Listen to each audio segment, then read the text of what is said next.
Hey everybody, welcome back to another episode of Everything Horror Podcast with your host, Paul Dolsky. And Tessa Baker.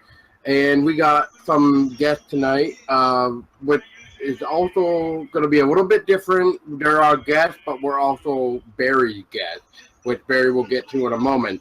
So, you know Barry as Sky Hat Gaming 28. You also know Lamont here as Lightspeed Sonic, or at least you should. So, guys, say hello. What's up? What's up? And Barry, I'll let you take over. So, guys, what's going on? Welcome back to my YouTube channel. I know it's been a while since I've posted a video or any content for you guys. Like I said, a lot of stuff's been going on with my work and personal things in life, so I've kind of put a hold on YouTube. But, guys, we are back on YouTube, and I am bringing you guys a new thing that I want to do on my YouTube channel. It is called Sky TV, and it's gonna be like this little mini talk show that we do, talking about everything. Any topics when it comes to games, movies, music, anything that we can think of to get your guys' take on situations and bring you guys into the conversation as much as possible. So I'm pretty excited. So like I said, guys, in this episode today, we are talking about the best of E3, the best parts of E3 of this year. We've had a lot of good trailers, good things that we were all hyped up about, and there was a lot of things that we weren't really hyped up about. But then again, I guess we'll have to figure out. E3 is giving us nightmares. Yeah, pretty much as Paul Dolsky's channel or his podcast. Guys, make sure you guys, I will leave it in the description below with everything that has to do with Paul and Tessa and their podcast with everything horror. The same thing with you. So yeah, guys, so let's get into the topic. What is the first game we're going to be talking about today? Well, I thought we might start off kind of smoothly because I don't know about you guys, but I was pretty damn impressed with The Impatient, which when I first saw that, I was like, wait a minute. Me and Tessa were both like, why did that Blackwood Asylum sound so familiar? Which, if you guys remember, Until Dawn, that is the place that you go through. Oh, okay. Okay, so is it kind of like, does it have any like sort of connections with Until Dawn, like story-wise? Yes, it does. Yes, it does. It actually talks about Blackwood Asylum 60 in its years. glory days. In its glory days, 60 before it years. became ruins. Yeah, okay. 60 years prior to the Until Dawn. Until Dawn. So what we're going to be doing is we're going to be one of the victims of the asylum. Yeah. And once again, whatever we choose can, I guess from what I understand, is decide our life or death. Okay. That's awesome, because to everybody here that knew, to everybody that's on the channel, on the YouTube channel watching this video right now, the Until Dawn series, you guys remember I posted it up. We beat the whole game on my YouTube channel. That was one of my favorite games of all time. The story was really well put together, along with all the characters and how they had to work well with each other and in such a scary situation. So I'm pretty excited for this game. Unfortunately, I never got to see the trailer for it, so I'll have to check that out. But anything related to Until Dawn, I'm definitely going to want to check out and try out. Okay, I might have to have you... You might get disappointed for a second. Because it sounds like it's going to be a PSVR game. Oh, okay, so it's going to... Okay, even then. So you're telling me they're going to... That I knew they were going to do something VR related for Until Dawn, but I knew... They were gonna revamp it. So is it only a VR thing? Are we 100% sure it's only for VR? I'm not 100%, but from the conference of PlayStation, that was when it was premiered. Was during the PlayStation VR conference part. Right. Okay. But from what I also hear, they're gonna also make it so that instead of clicking on the choices for dialogue for your character, you can actually use your voice command to say what you want to say. Okay. That's I would like that. And you can also use your actual voice to talk to the other patients and interact with other characters. By doing certain voice commands, yeah. Oh, wow. Okay. Yeah. All right, Lamont, what's your thoughts on it, man? I mean, I'm definitely excited for that game. It sounds pretty cool. Right. Like, we don't usually get a lot of games like that where you can interact using your voice, or at least any extremely good ones. So I'm excited to give that one a try when it comes out. Right. Right. Yeah, see, that's going to be Oh, well, I just want to get this in quick, but the last game that I know of, and Barry, please confirm this unless you know of another game, but the last known game that I know that you can use your voice for the game or whatever is Alien Isolation. Well, I was just about to say that on that realistic thing when you said that every time you were talking, the alien would hear you. So every time like you're talking and you're moving around and you're trying to discuss things with certain people, like your party chat or your stream, like every time you talk, the alien would hear you and it'll bring the alien closer to you, closer to catching you. It would be alerted by you. Yeah. Noise in your room. Yep. Honestly, I can't remember.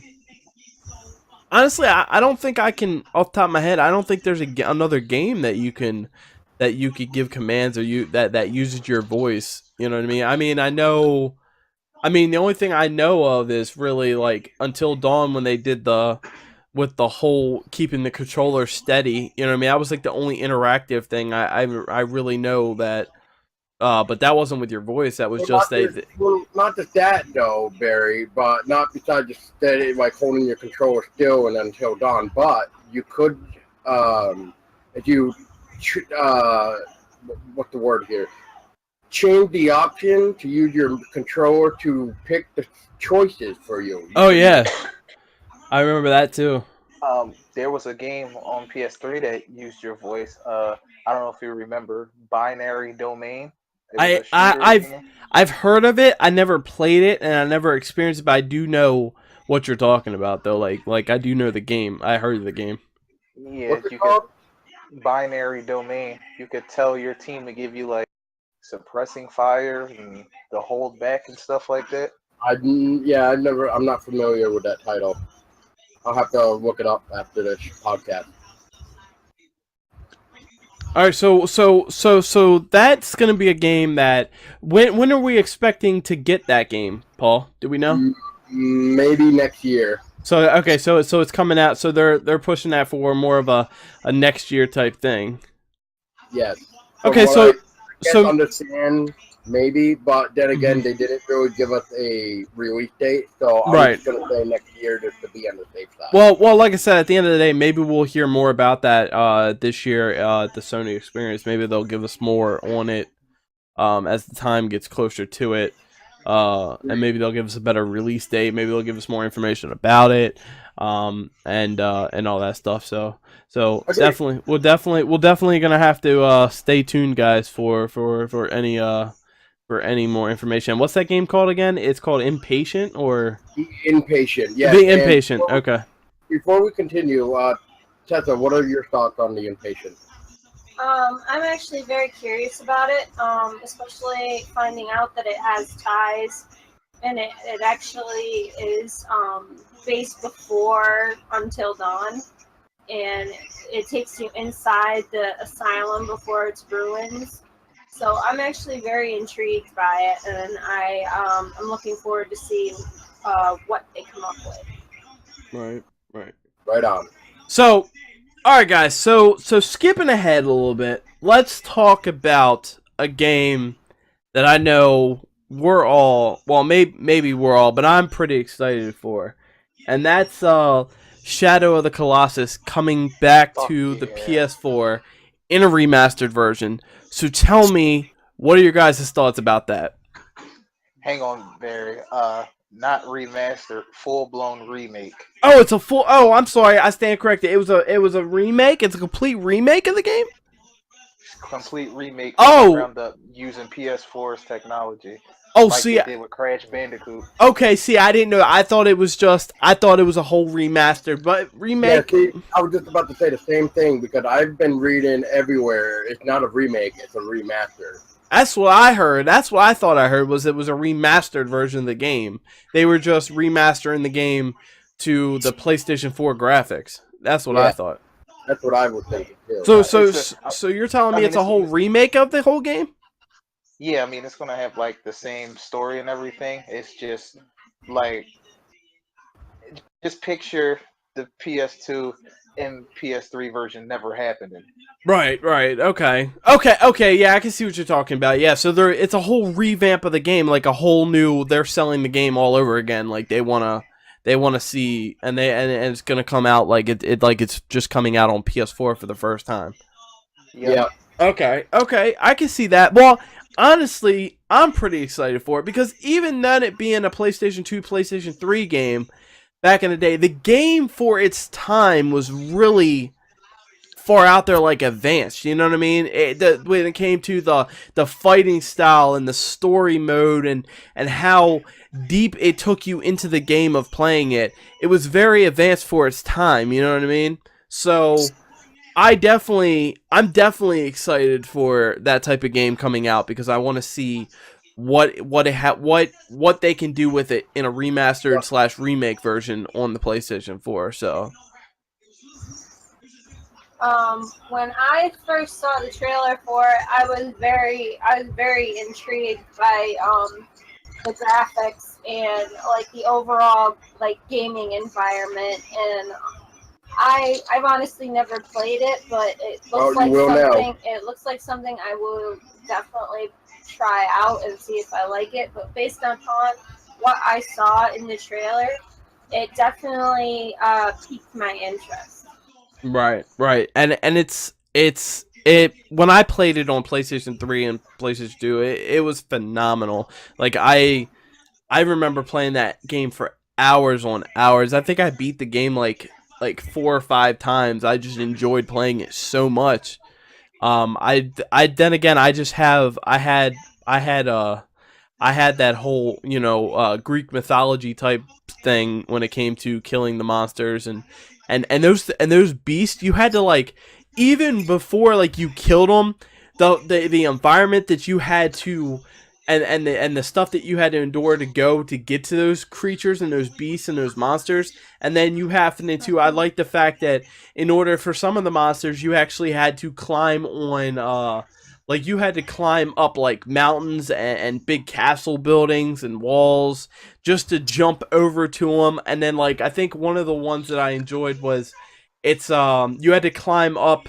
I can't remember the name of the monster, but it was one of those ones where you climbed up the whole scale of the building, and then like it was like in this big arena type thing, and there was like bridges across the arena that you had to like climb up and like jump on the creature's head as it passed by. Or so I enjoyed it so much. And to be honest with you, I think nowadays with the whole PlayStation 4 graphics and being 2017 and we've got all this technology and all this stuff, I really think that a game that was so popular back in the day like that is gonna make a major comeback this year and or next year, whenever it comes out. But I think it's gonna be phenomenal. I can't wait to play it. So, Paul, what's your thoughts on I it? just want to throw out there real quick that it was pretty lame for PlayStation to not give us release dates, but at the same time, they probably don't even know either. So that's probably why we never got a release date for some of these games. But Right. then there is some games that we did get release dates for, but if you actually like go to PlayStation and pre-order or like some other site, it Yeah. actually kind of says like December 31st, 2017, even though there had been a confirmed release date for some games. I did want to throw that out. But like you said, Barry, I used to play the PS3 one, and Right. hearing about this new remake or remaster, whatever the hell it's supposed to be, I'm game for this. Right. Right. All right, so we know that Shadow Colossus, guys, is going to be coming out sometime this year. So let's kind of push away from this for a minute, and let's talk about this new game that I never got to see the trailer for. But Paul, you mentioned it to me, and it's called The End Is Nigh. What is that game about? What is that game about? Okay, well, How about we look up a trailer for it? the best way to really explain it, Barry, is because for anybody listening, I think Barry is gonna also be recording trailers. So Yeah, I'll edit stuff into this video. yeah, he'll So edit up. Then, so the best way I could really say to this is Barry just add in a trailer because the trailer is making fun of people who stream. But the way they do it though is hilarious. Right, okay. But the game itself, oh man, it's like one of those old games, kind of like, did anybody play like Child of Light? I think I did. I believe I did. See, it kind of had like not like an RPG element, but it has like that old, oh god, that old like way of, you know, you gotta jump vine to vine kind of thing to get to the top. You gotta climb certain things. You gotta fall down and reach the next exit to the next stage. In a way, kind of like Sonic the Hedgehog, I guess. Right. And with like maybe Mario. Like I don't really know how to describe it that well. But I will say that if anybody interested, please check out Barry's video. He will probably add that trailer in so that way you guys see what I'm talking about. Right. All right, guys. So we've talked about a couple games so far. Let's kind of go back to a VR term real quick. Let's talk about Skyrim VR. What is your guys' takes on it? Are you excited for something like this when it comes to Skyrim coming to VR finally? I know, Paul. I know how you are with Skyrim. I know you enjoy Skyrim a lot. You've loved it for a long time. And I've played Skyrim when it was like on the PlayStation 3. I haven't actually got to sit down and play it on the PlayStation 4 yet.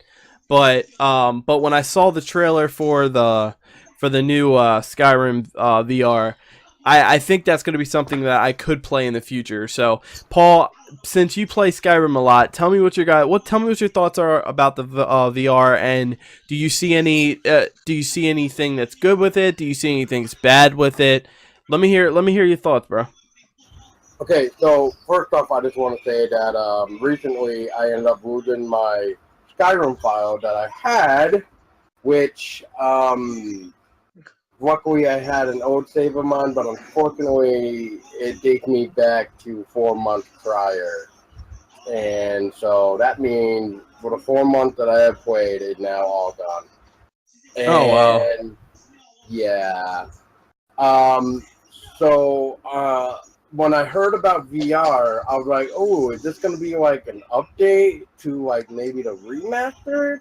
No, unfortunately, that's the only thing that's kind of biting the bullet for me is that if I want Skyrim VR, I would need to pay another $60. But when I bought Skyrim on PlayStation 4, I got it last year for Black Friday for like $30. Okay. So you were saying what's my thought on the VR? What's your thoughts on the VR, and do you think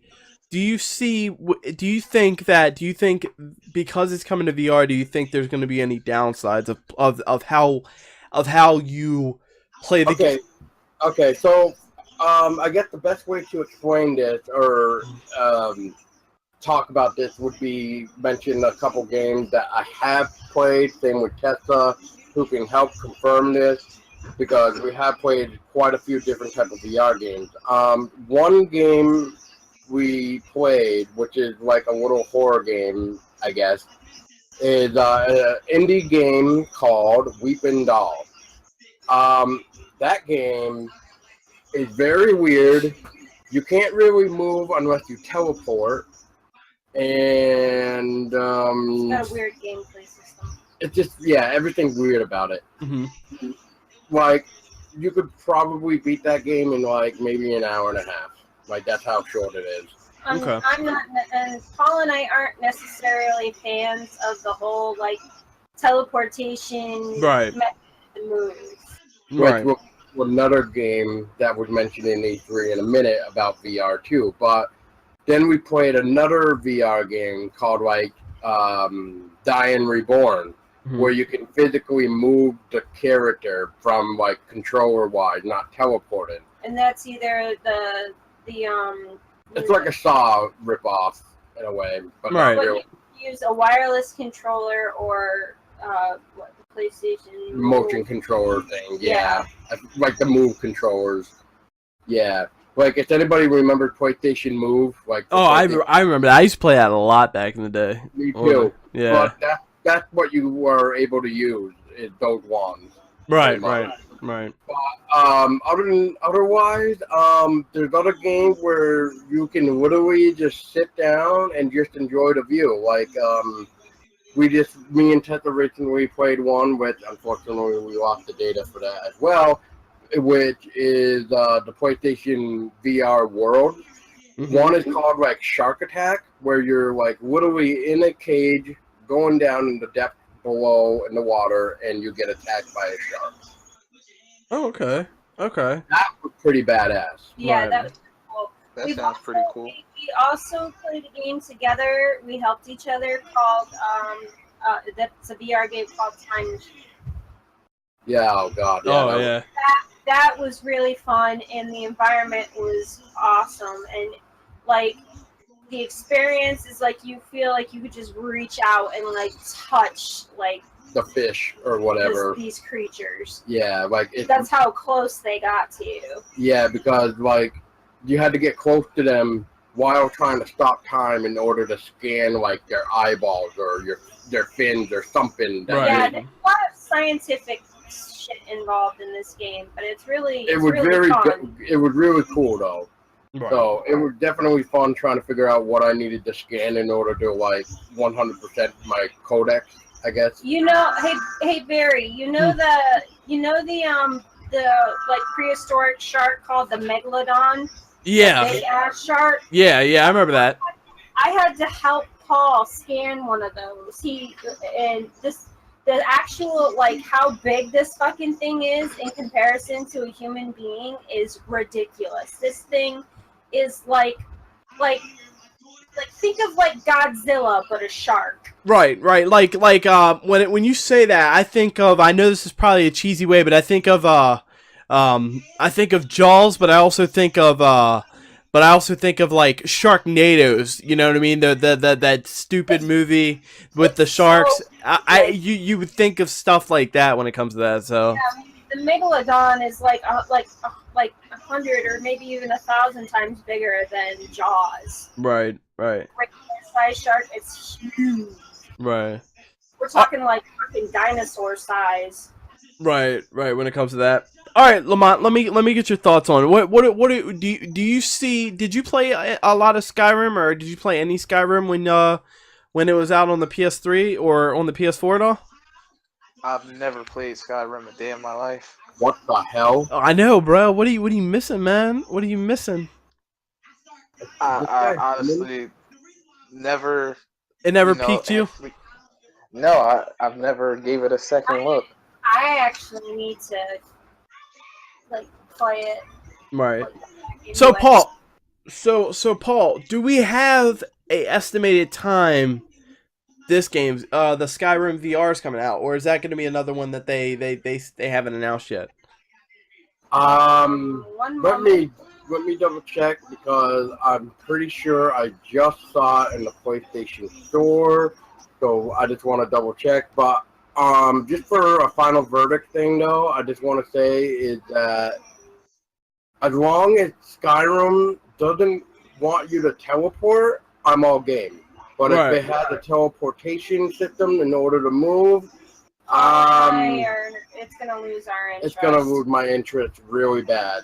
But okay, here we go. So Elder Scrolls Skyrim, We do not have a release date, unfortunately. Wait, look up. Coming 12/31/2017. That's not the right date. Is that the date? Yeah, they always do that when there's not a release date. Yeah. I know what you're talking about. Yeah, PlayStation does Well, this. I don't think Tessa's used A to see placeholder. that, Not used to it so yet. that's why I'm just letting her know. Like, if you see that, that just means like that's to be announced date. Yeah, they have. placeholder. Yeah, it's a Yeah. placeholder. All right, guys. Yeah. So let's skip ahead off this topic. Let's let Lamont take the wheel because I think Lamont was the one that's been talking about this a lot more than any of us. Lamont, take a lead. Tell me what your thoughts are about Crash Bandicoot coming to PlayStation 4. Man, I'm super hyped for that. The amount of hours I put into those games on the PS1, Right. you wouldn't believe. I mean, you got to think about it too. It's our childhood. You know what I mean? It's our childhood growing up. That's the game. Yeah. That's the game that you went to school, came home, and you begged your mom to get your friends to come over, and you sat in front of a TV for hours on hours to play. That was the game that raised us, or that we grew up on, and you know, to see it come to PlayStation 4, it blows my mind. So go ahead, Lamont. Tell me more of your thoughts, and do you what do you expect to see with the game coming out, and is there anything that you have to add about it? So why don't you tell me? First off, as much as I enjoyed all of them, Mhm. I'm most excited about playing the third one again. You know, Crash Bandicoot Warp, Yup. because I have that on PSP. that's my favorite out of the entire series. Right. And it was such a good game, dude. It was such a great game. I love it. Yeah. It's hard, like, you don't want to talk about it because it's just like, or like, even when you talk about it, like, I'm not even saying, we're just sitting here talking about it. It's like, all I can think of is my childhood coming back. You know, it's like, I feel like I'm looking like in the past at my childhood every time we're talking about this. So it's like really exciting. And the fact that it releases next month. Yes, and it comes out next month, guys. This month. Oh, this month. It comes out this 12 month. days. 12 days. days. Oh, man. Well, guys, at least we know what to expect to see on the YouTube channel, and possibly even my Twitch channel, and probably Lamont's too. So it'd be, and Crystal's, or not Crystal's, and Tessa's and Paul's Twitch channel. They're going to be streaming it probably a lot too. So it's going to be, like I said, this is going to be a game, and I'm going to tell you right now, guys, this is probably going to be a game that I see us all being in party chat talking about. You know what I mean? Like, while we're playing it, I feel like there's going to be stories and things that we're going to talk about of our childhood, and you know what I mean, and the wild adventures that we all had playing this game. So like I said, it's coming out this month, and you said in what, 12 days? June 30th. June 30th. My birthday's this month. Yup, June 30th, guys. So if you guys haven't already heard, make sure you guys go pre-order your copy of Crash Bandicoot Trilogy. It is, like I said, it's coming out in 12 days, June 30th. So make sure you guys go get your copy, and let us know what you guys are thinking, and down in the comments below.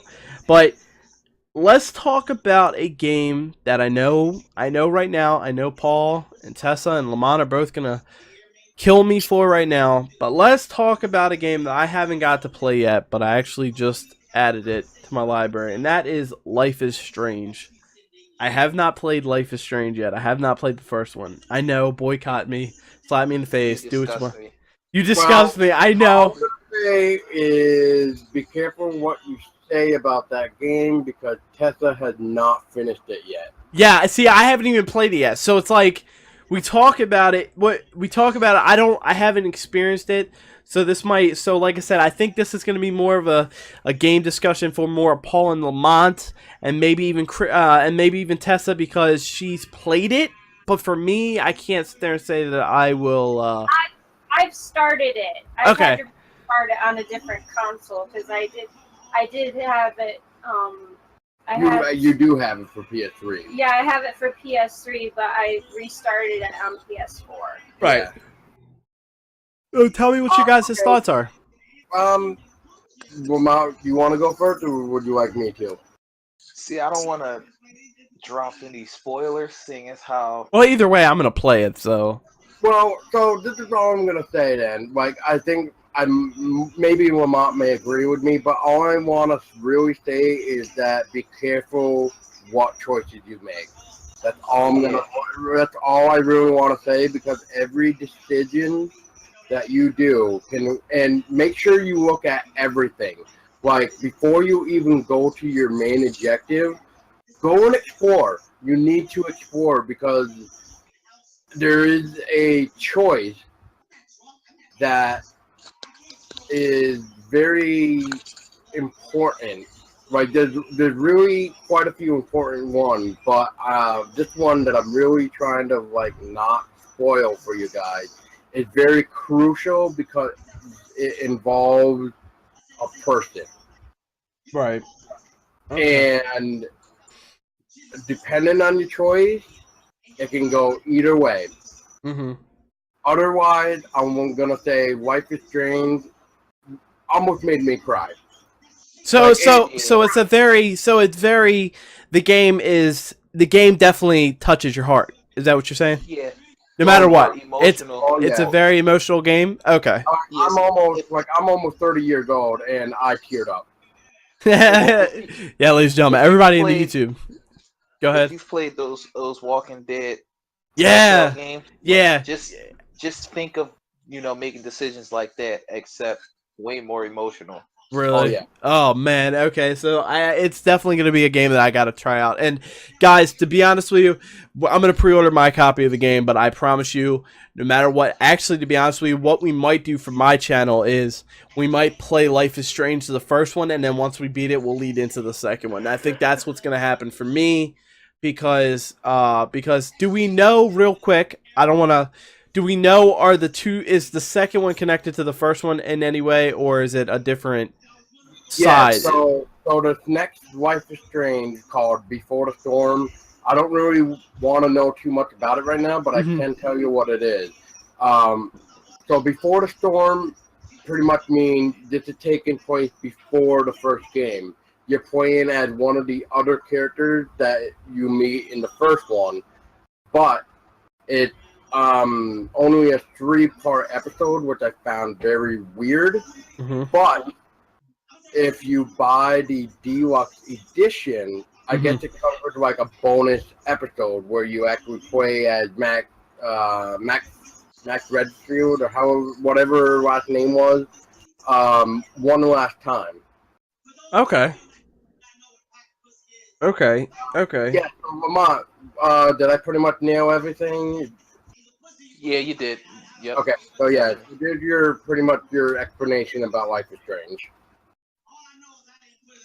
I mean, it's a roller coaster ride of a story, for one, and like yeah, I would say it's kind of sort of like maybe those coming of age stories, for like adults who are maybe just now getting on with their lives or whatever, like since they're in college and stuff. You can But also like, treat it like a TV show, like where you watch one episode and then you immediately want to know, like you really want next week to come. But in this case, since it's all out, you don't have to wait. But in our case, unless Vermont, you waited for all the episodes. But I mean, I waited, and I mean, I just couldn't get enough. I was just like, when the hell is this next episode? Like, I need to keep playing this. yeah, it's exactly like that. Right. Exactly like that. So do we have a timeline of when August 31st is when the first episode of the upcoming new Life is Strange is coming out. Okay, so August 31st, guys. So guys, if you guys have played it and you guys do want to play the second one, make sure you guys get your pre-order copy of that. Okay, so let's talk about let's kind of revamp this whole thing real quick. Let's talk about Kratos and the new God of War game. Oh hell yeah! What, Paul? Did you and Tessa? Did you guys ever play God of War growing up, or was that a game that, you really didn't? This chick right here has played them all to date. I played some of them, not all of them. Except for the newer ones of how Kratos has changed, but I've definitely played The old like ones, God of the War 1, originals. 2, and 3, and Chains of Olympus, and stuff like that. What was that other one? What it called? Assassins or something? Ascension, yeah. Ascension, yep. I'd never played that one. Okay, so what is everybody's thoughts of the fact that they're kind of going away from the whole Greek mythology thing for this one? No, they are. They are sticking to it, kind of. They're not. It's not like all the other ones though. This one's got like Right. It's Norse mythology. yeah. So Yeah, it's more of Norse mythology. Yeah. So and because now to anybody who saw the trailer in this one, we see that Kratos has a son. So in this one, I like the fact that I'm surprised he ain't got more than one. I know, right? Kratos. I'm pretty sure Kratos was a player back in the day. You know what I mean? If you played those games, Kratos got some booty. you can literally make him have sex with other women in the game. Yeah. So honestly, what's everybody's thoughts of it? You could have sex on the boat. Which game was it with God of War? Was it the first or second one where you could literally go in the room and bang a check by pressing buttons and like get points or whatever? All of them. Yeah, I was just saying that sounds like all of them. All of them. All of them. Even the ones on PSP. Yeah, he got a lot of tail in those games. Of course you did. But I love the graphics. From what I could see of the gameplay, I thought the gameplay was actually good. I like the fact that in this one you have Kratos' son. Mm-hmm. Having Kratos teach his son the ways of being a warrior. So I thought that was pretty neat.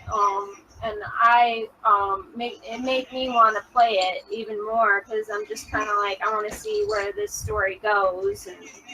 Well, God of War for me was another series that I grew up on. You know what I'm saying? Yeah. That was another series that I would come home after school and play. It was just something because in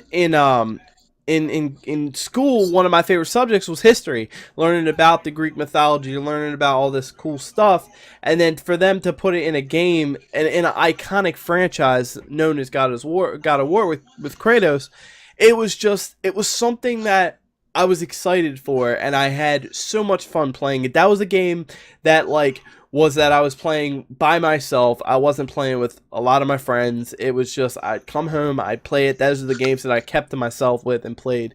And I was really hyped up for the newest ones that kept on coming out. So, like I said, God of War for me, definitely is going to be a must play for me because it's going to bring back my childhood. And of course Tessa, with you two, you're most likely going to play it. Paul, do you see yourself playing it, or do you see yourself having to find out more information about it? Or he might just watch me play it. I was just gonna say I'm probably just gonna watch Tessa because I think I've kind of grown out of that type of thing, unfortunately. But it does have my attention, Right? Which is funny because it's almost like me gonna say I'm waiting for Tessa to be completely done with Tomb Raider, The Rise of the Tomb Raider. Great game. Myself, borrow it and play it. Phenomenal. Even though I'm not really a big Tomb Raider fan, but I mean, he watched me play, a good chunk of the game, and he found it very interesting. Yeah, I was actually wanting to play a lot of the stuff that you can do in that game. And, yeah, Tomb Raider was just a phenomenal. I was a Tomb Raider. That was another game, especially on PlayStation 1 with the whole first Tomb Raider game ever came out. That was a game that I grew up on. I've also grown up on the Tomb Raiders. I've Which- played them all as well. Didn't they do on PlayStation 3 a Tomb Raider like trilogy with Yes. the originals or something? Yes, Mhm. I think I had those I think too. you do. Yeah, I think I do. But one of the things that I really actually enjoy about the Tomb Raider, Rise of the Tomb Raider, is one of the DLCs that you get to play is it's about Baba Yaga, which is like this forest witch. Yeah. It's actually based on a real legend, right? Yeah, it's based on a real legend. See? Yeah, so more folklore. So it's awesome. Yeah, that's another reason why Rise of the Tomb Raider has my his attention. interest. Right. Okay, so God of War. So do we know when that game's coming out? Early 2018. So it's coming out. So we are 100% sure. We don't have exact date on it yet, but we do know it's coming out in 2018, not this year. Yeah, hold on 1 minute here. Let me confirm this, but I Confirm can. it. I'm pretty sure if I remember reading it, I'm pretty sure it comes. Yeah, it's sometime 2018. Yeah. I can tell you. Right. I'm interested in God of War because it's the way they were explaining it. It seemed like it's not just like a story about him teaching his son to be able to defend himself, but more of a redemption story for Kratos too. Mhm. Okay, Yeah. I have a question for you guys then, because I think it was on the very first ever gameplay. So, what were you guys thought when Kratos wanted his son to take out the deer, but it looked like the son didn't really want to hurt it? I think that's more of, and Lamont, back me up on this one if you see me being wrong, but I took it as it's a life lesson. His father wasn't around, and his mother passed away, and he was sheltered. He didn't know how to hunt. His mom, he says, I think in the trailer, that his mom taught him to fish and all this other stuff, and she taught him to do small things. But I think, she took when he was trained, or when his mother was teaching him things, it was more of a mother's way of saying, hey, this is what you could do, you know what I mean? And I think Kratos, being the warrior and the role model and the killer that he is, he wants his son to step up and to become this fierce, warrior like him. And I think he's training him. And when I saw the confrontation, I know when I saw Kratos, like, go kill us a meal, no, I'm hungry, go kill the deer. And the son, he's like, oh, I could do that, and it scares it off. And then all of a sudden, when he actually sees it, it stops you right then and there when you see that the deer, he hits the deer, and then you see the deer suffering. I think that's his mother coming out on him. And Kratos, when it was, they did it together, killing the deer off. I think it was Kratos had a moment there with his son, and it was, hey, look, I know, you miss her, you know what I mean, but life is gonna move on. I'm gonna teach you to survive, and it was just a nice. I think it was a very nice way to end the trailer, because it showed you that moment. It showed you that special connection, that moment that we've never seen Kratos. You know what I mean? It is very confusing at first, but it was really nice to see that, hey, look, let's take away from the killing for a second. I have a son. You know what I mean? So I wanna be a father for a second. You know what I mean? You saw that transition of warrior to father figure in a heartbeat. You know what I mean? And I thought that was really good. So Lamont, what do you what's your thoughts? What do you thought? It's back to what I was saying about it being more of like a redemption story, and you were right about what you were saying, like as far as about like a life lesson and stuff. Mm-hmm. But I think it was also too like maybe like how Kratos was trying to teach him a lesson, about being stronger. His son was probably also trying to teach him a lesson without him actually knowing him that he's doing it by saying there are also ways to go about life other than just pure violence. Mm-hmm. So, like the very first gameplay trailer from last year's E3, the whole they were talking about Kratos' anger, like how he's trying to learn to control his anger. I don't know if you remember, but there's an anger meter in the game when you're playing that when it fills up, he goes into a mode called Spartan Rage or whatever from No, I him just missed that. getting I missed that. yes, like him getting extremely pissed off, and they were saying like that plays like a pivotal role in the game because he's trying to redeem himself. He's not trying to be an asshole like he used to. Mm-hmm. So there's going to be moments in the game like the part we were just talking about with his son, like when he got upset for a little bit because he didn't kill the deer and stuff like that. Well, the meter was filling up for a second.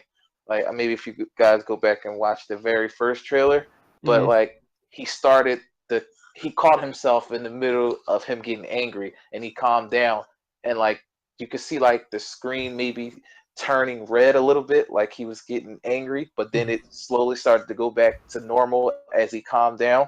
Mm-hmm. So so I'm thinking like maybe like I don't know how to really explain it, but like as far as his anger and whatnot, like maybe there'll be choices in the game that that it'll come down to certain moments where, all right, is it okay to be angry right here, or save it for another point in time, something like that. Kind of like choose your own way of treating the kid. Like, do you want to be a good father or do you want to be like an angry father? Yeah. That would be cool. All right. All right. So moving on from that, guys, great game. Make sure you guys pick it up. 2018. I'm really excited for it. So let's for a second, Tessa. I know this is you. Paul, to you if you played this game, and I know Lamont, you've played this, and this is my favorite series of all time. Let's talk about the DLC for Uncharted. What is everybody's thoughts on the Lost Legacy? Wait. What did you just say? DLC? Yeah, it isn't. This is the first DLC for Uncharted 4, The Lost Legacy. Yeah, yeah, but they're also selling it as a standalone title because it is a separate story. It's Yeah. Oh, so okay, so it's DLC, but it's a whole separate game. yeah, it's DLC, but it's a sequel to Uncharted 4. It takes place after the events of Uncharted 4. Oh, okay. See. Everybody's been calling it DLC. I didn't know it was getting sold as a separate game. Yeah, Okay. It's a separate game for $40. Okay. Pre-order right now, and we're looking at a August 22nd release. Yeah. So what's everybody's thoughts about this? What was everybody's thoughts about the first time seeing the trailer? Like at first I didn't know what it was. I didn't know what it was until I saw Nadine and then Chloe. I didn't know. So what's your thoughts? Is it something that you're excited for? Do you think it's not going to be the same because it's not Nathan Drake? What is your guys' opinion on it? I would like to hear it. No, oh, go ahead. All I really have to say about it is it looks interesting. It looks good. I'll definitely try it and see if I like it. I like the fact that they used a female character, even though with games like Uncharted, like you're used to seeing like the main protagonist like Drake. So it'll be interesting to see a female protagonist. And I mean, you gotta think about it. To all the characters, I mean, you couldn't pick two more better characters that are protagonists. Chloe and Nadine. I mean, Nadine in the fourth one was just a complete badass. I mean, she was kicking butt and taking names, and then Chloe, she ever since the second one, she's been really cool. She was one of my favorite characters playing as Chloe because she knew how to persuade and she knew how to play her role. She could get the job done, but she also had finesse in what she did and how she did it, and I enjoyed that a lot. And actually, to be honest with you, I'm really excited because I was kind of bummed out that you didn't see her in the fourth one at all. You know what I mean? So I thought maybe you saw. Since Drake's brother came into the Sam came into the picture, and then you had Nadine, and then Elena, and what's the dude's name again? Sully. Sully, yeah, Sully. I don't know, for some reason it was really cool to see them all together, and then you knew that this was going to be the last Uncharted with Nathan Drake. So I thought that you would see them bring Chloe back, but honestly, so everybody's saying that it's a very good game, or you guys are excited about playing it, right? I think Yep. I am. Yeah, I love Uncharted. Yeah, I love Uncharted. I still have to play through the Uncharted series, but from what I've seen, like between, watching trailers and gameplay and stuff like that, it's definitely on my list of games that I'm going to be playing, or series I'm going to be playing next. But I'm working on trying to get through the Evil Within and finishing up Rise of Tomb Raider, and then I'll probably take on Uncharted so that I can focus entirely on that. Right. Paul, what's your thoughts of it? To be honest, I'm not really into Uncharted. Like, I tried playing. I mean, I did play Uncharted 2, whatever that was. I can't remember. A Thief's End. Okay, yeah. Or Among Thieves. It was Among Thieves, not a Thief's End. Among Thieves. Yep. Right. Among Thieves. Uncharted 2, Among Thieves. I did play that, and I don't know. I just maybe it was just because I couldn't get into it because it just reminded me way too much of Tomb Raider. So I don't know if it made it feel like it was ripping it off. I'm not sure. I just know that it took me a while for me to beat it. Kind of like with Assassin's Creed. There was one Assassin's Creed 3. I had to literally force myself to beat that game. That's how terrible I thought Assassin's Creed 3 was. Kind of like I had to force myself with Uncharted 2.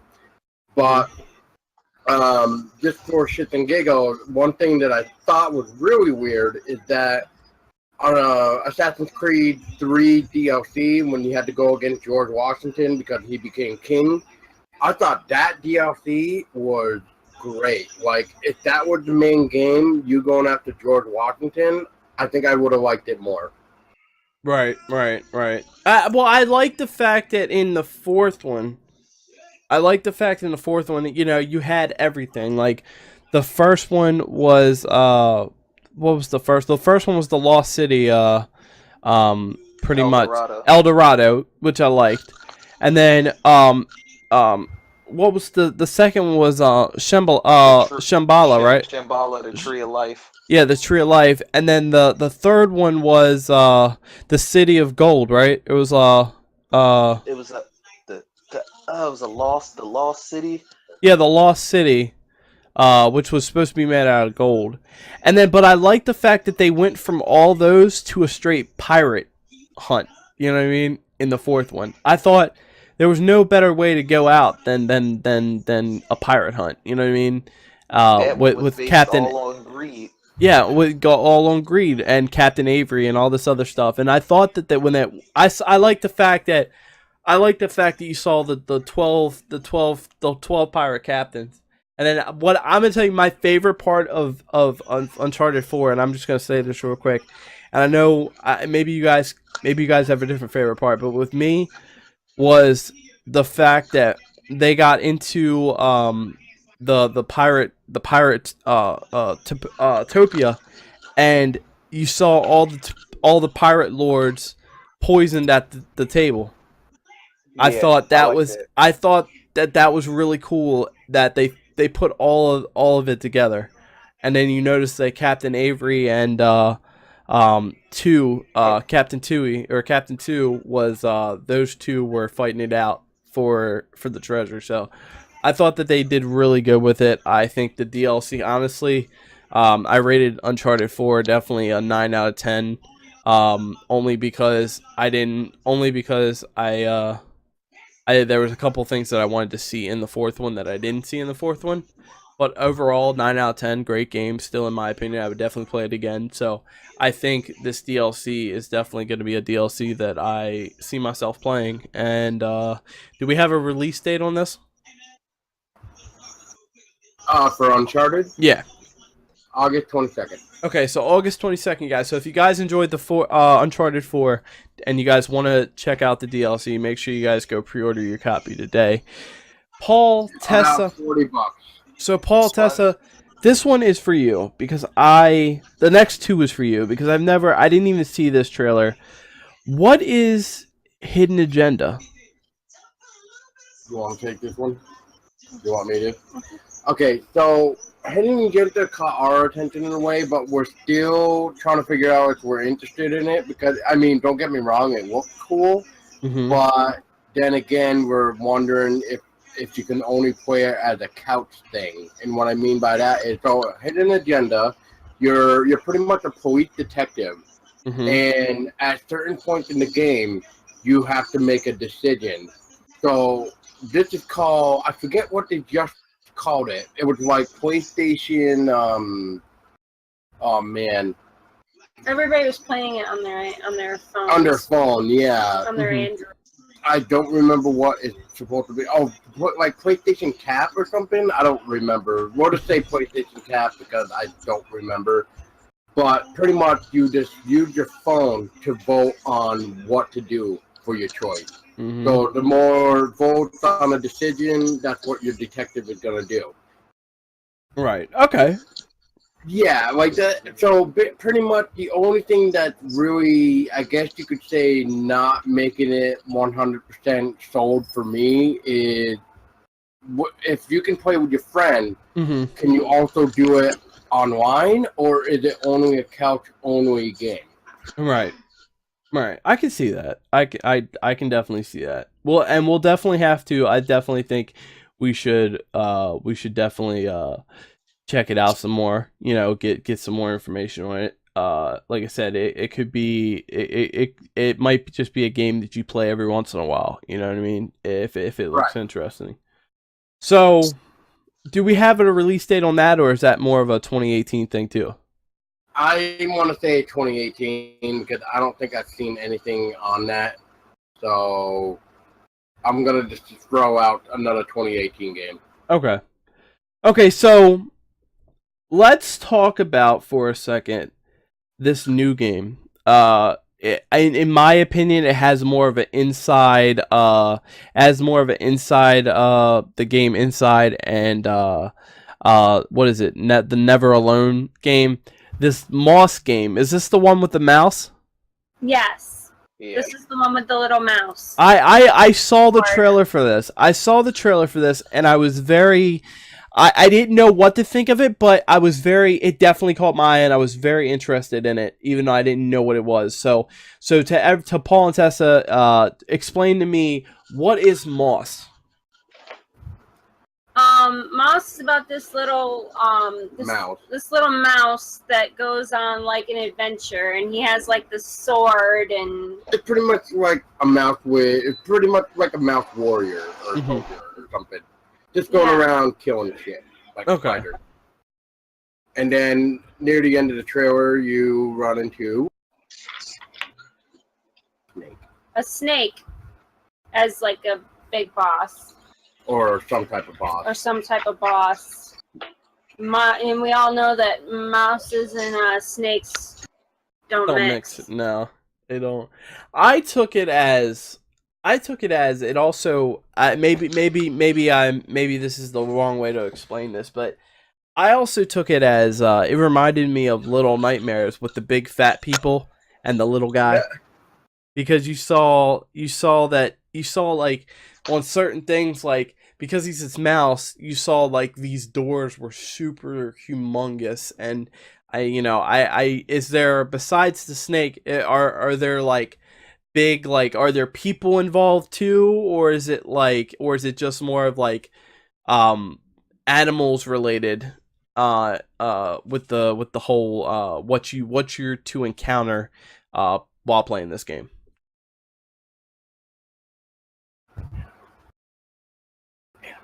Is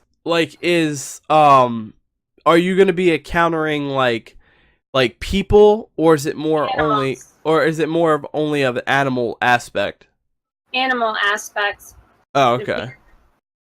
Yeah, Well, that's what we seem to have only seen anyway. It's just animals. okay. Okay. Well, okay, what about this one? Do we have a release date? Do we know when it's coming out? Is there gonna be another 2018 thing? 2018. 2018. Okay. All right, so Paul and Tessa, this one's probably for you too. I didn't see the trailer for this. And maybe even Lamont, you probably saw this.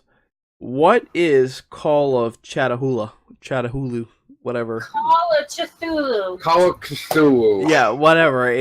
Whatever. It's Don't got that. whatever it is. Cthulhu is From the well-known author. H.P. Lovecraft. There we go. H.P. Lovecraft. Okay. So, if anybody knows the story, that's what pretty much the game's going to be. And from the look of the graphic wise, it looks spot on. It looks amazing. Especially the cultists and the, I almost want to say, dream, like, segment or something, whatever we were trying to figure out that was in the new E3 trailer that we saw. But this is definitely a game that definitely has mine and Paul's interests. Like, Okay. It's a day one buy for we're sure. we're definitely very interested in playing it, and looks like it's right up our alley. And it looks like it's going to be another 2018 game as well. Right. So okay, I mean- to I don't want to say this. Okay, so to people that don't know what the story is, like give us just give us a small brief of explain where the origins of this game comes from, and where it leads off. To somebody like me that's never played it, explain a little bit to me so I can understand. I knew I should have read the fucking story. If you give me a minute, I will look up and see if I can find a description for the Call of Cthulhu he's asking about. Okay. Yep. Okay. And I will give you a brief description. So talk about something else for a second while I look. Okay, so that's perfect. Okay, so Lamont and Paul and even Tessa, let's return to Mother Russia and talk about the new Metro game that's coming out that I'm super excited for. I'm super excited for the new Metro game because that was another series that I enjoyed playing on the PlayStation. I actually played it on I bought it on the PS4 when it was on sale. I bought the Redux version, so I got both the both Light and the other one. And I played them both and I enjoyed them both. But what's your guys' thoughts on Metro, and is it going to be a game that you guys are going to be playing this year? I think it's pretty cool. I'll probably most likely be playing it. I've had the other two back when they were on PS3. Right. Yeah, it was a good game. I think I like the fact that there was a post-apocalyptic war, like post-apocalyptic war type thing, with this whole gas and how this toxin has spread throughout Russia, killing everything and everyone. And I like the fact that everybody has secluded into the metro and into the subway system just to survive. And it's just I've never seen. It's really cool to see. There's so many colonies that are separated, and how each one has their own story. So I think that is going to be a game that I really enjoy playing. I'm super excited for it. I need to watch and I need to hear more about it. But yeah, I think in this one, this is the first time they're also bringing snow into the picture. if I remember hearing it right. I think snow is going to be a key element into this Metro this year, or in this version of Metro. So hopefully I will. Hopefully I think I will. I will enjoy the game. Hopefully. So, Paul, what about you? Is Metro not a game that you played, or do you? Yeah, I played Metro. I actually want to go back now and replay them because I actually never got a chance to beat them, unfortunately, because of the fact that something else I think caught my attention and I kind of went away from it. Kind of leaked, kind of went away. Yeah, so unfortunately I never got a chance to actually finish it.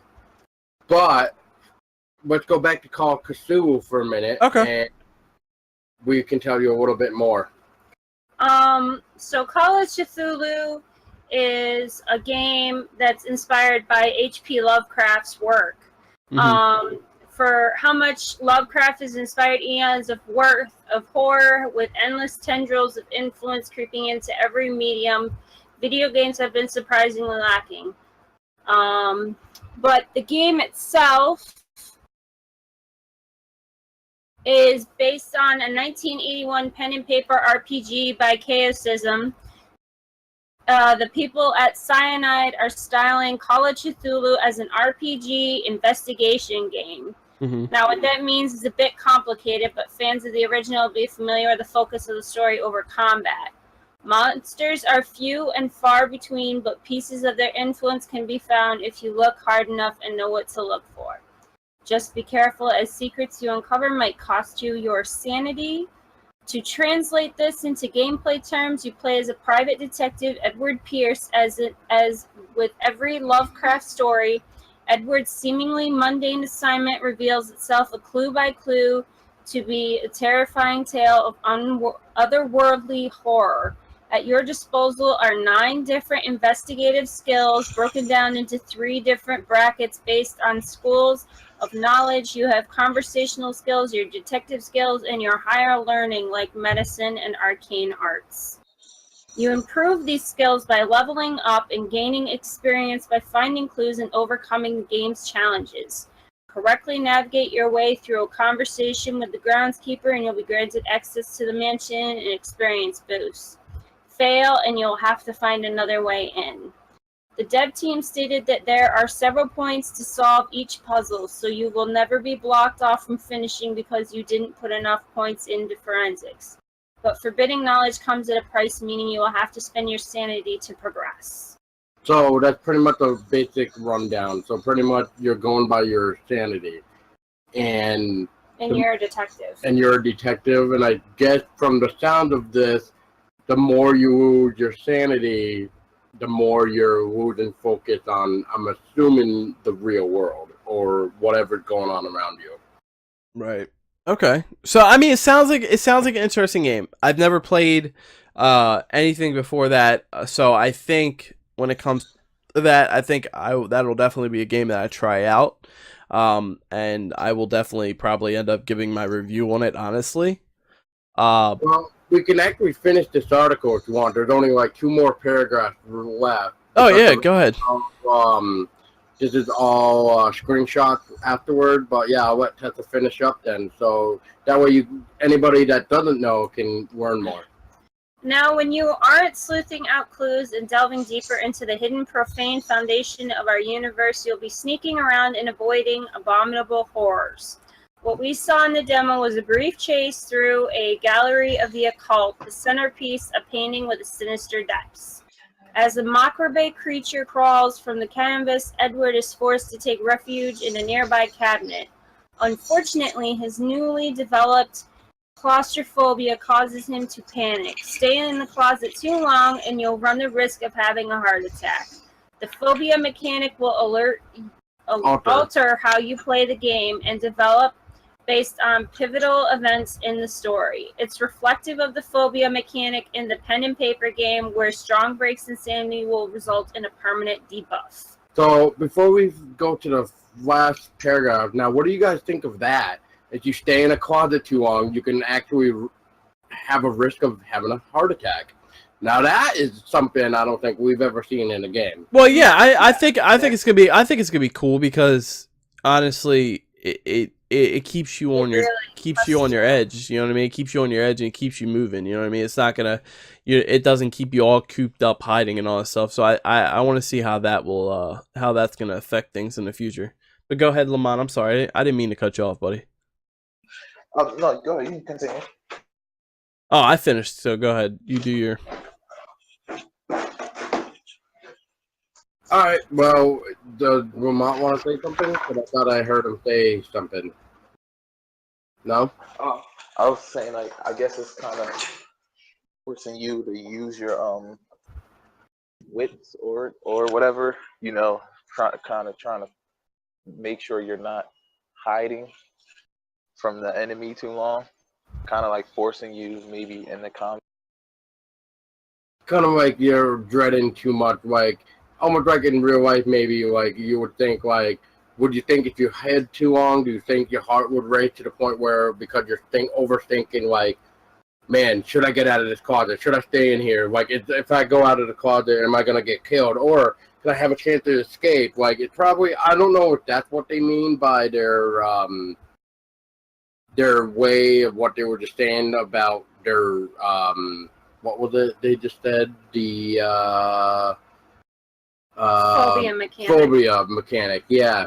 So I wonder if it's trying to be based on, like, maybe real life. Like, if you freak out too much, could you give yourself a heart attack? Like, could we actually give ourselves a heart attack if we were in grave danger like this for too long? Like, if we overthought something? Maybe that's how they got out of it.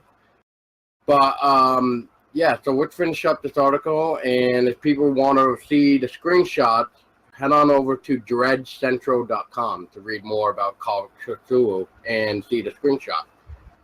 So, in an attempt to thwart the beast, Edward grabs the dagger and runs to the painting, driving the dagger deep into the canvas. The monster similarly thrusts in mandible through his chest.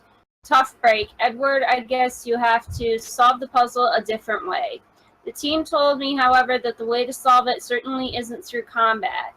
This isn't the same as Dark Corners of the Earth. You won't be blasting your way through your problems. This is a puzzle game. So there you have it. Your first look into the forbidden world of the Call of Cthulhu. With the recent released Conanarium, I'm stoked in the future of Lovecraftian horror games. I personally would like to go back to shooting cultists and splinting my broken leg, but I'll take what I can. And what about you folks? Excited for this new take on the Call of Cthulhu? It is not slated until late 2018 for PC and console. So there'll be plenty of time. Plenty of time to see how it shapes up. Yeah. Yeah. So once again, you guys, you can always go to dreadcentral.com and see the article that we were just kind of brief reading, and you can see more screenshots and the trailer. All right. Make sure you guys go pick up your copy when the game comes out. All right, so real quick, I know we're going to talk about this. I know Paul and Tessa don't want to talk about it. Lamont, I'm going to let you talk about it. Let's talk about Spider-Man for a second. Time to get a beer. Let's talk about Spider-Man. Lamont, tell me what your thoughts are about the new Spider-Man game. Man, from everything that I've seen so far, super hyped for it. Right.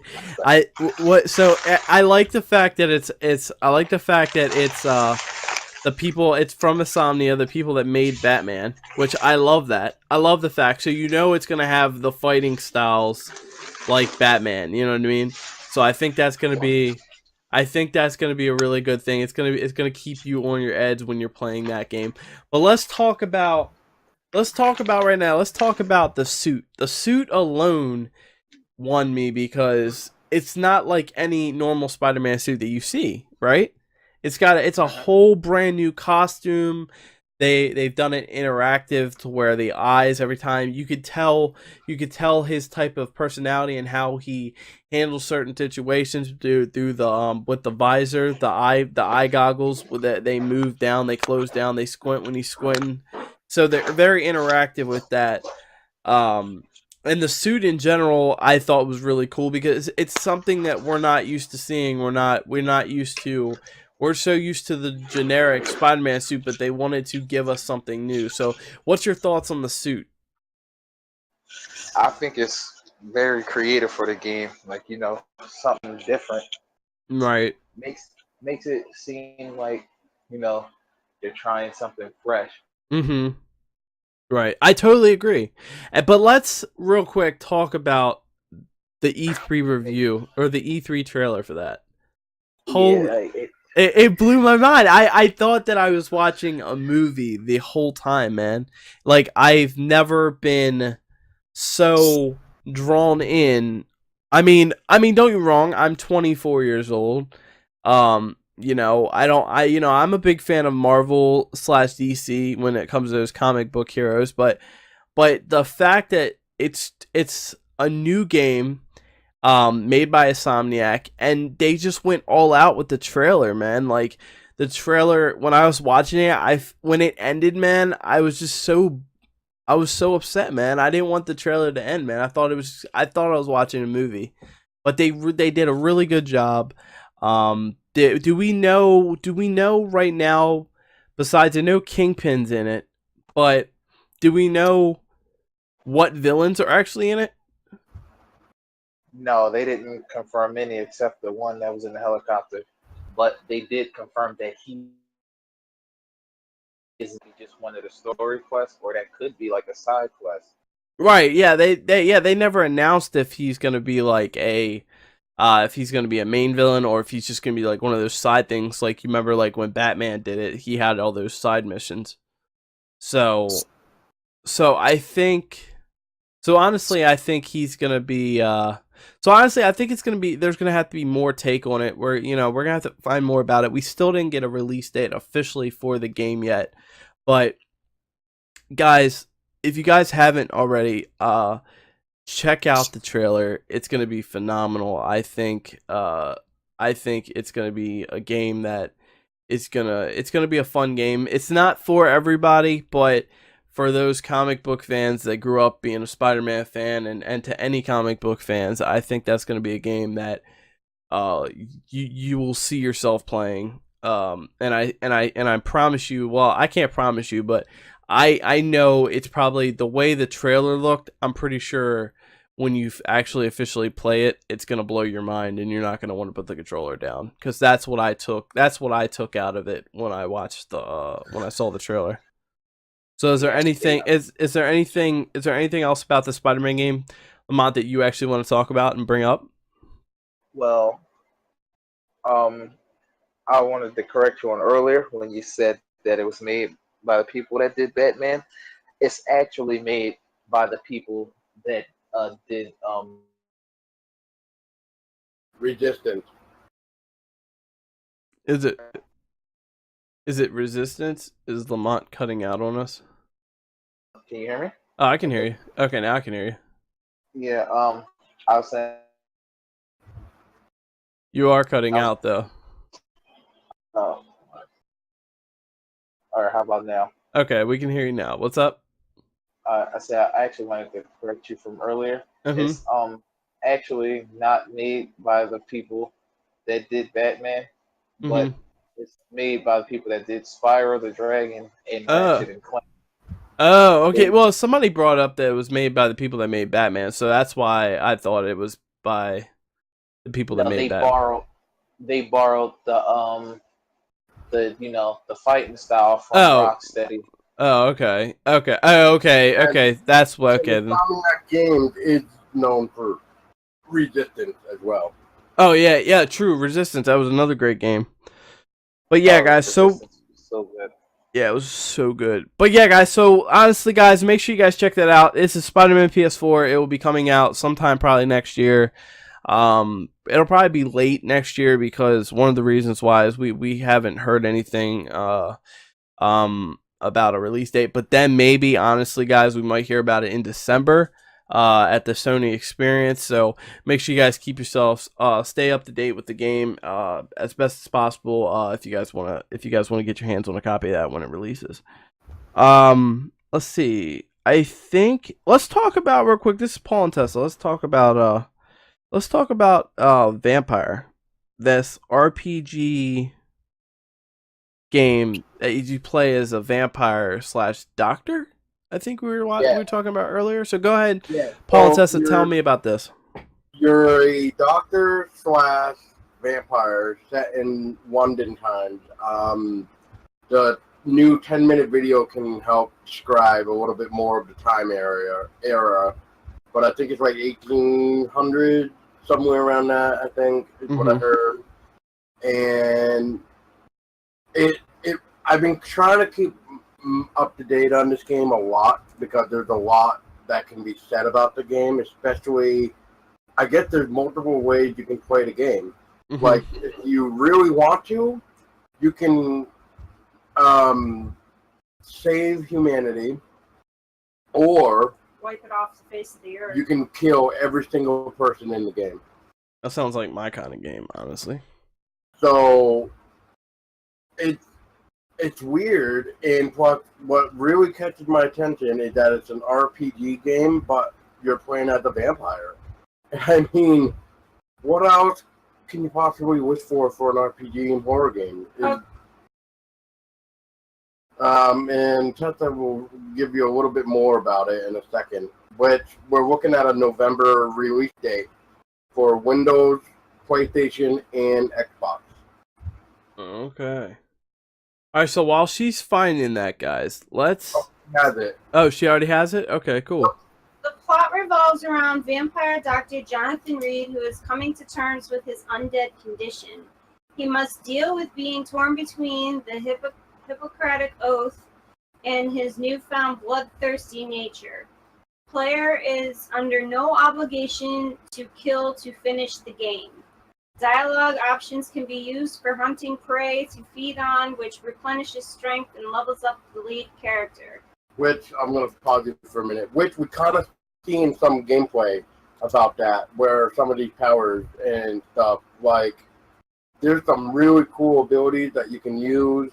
Like, one of my favorites is where, like, he takes, like, the shadow mist, and, well, before the shadow mist even appeared, he lifted the guy up in the air and then, like, swam him against the wall or the ground with, like, the shadow mist. That's one ability you can have. There is another type of gameplay that you see where, like, what Tessa was saying, I believe, where, like, it's certain dialogue, you can control other people. And what I mean by that is, like, there's one part where you're trying to get a hold of this one guy for, I believe, like a mission. Right. And you can control him to walk with you to, like, a safe area, and then you can feed on him. Right. Okay. Well, I'm really excited about it. Honestly, I know we were before this episode, we watched some stuff on it. Yeah, and just so I can confirm, it is 1918 London. During the Spanish flu epidemic.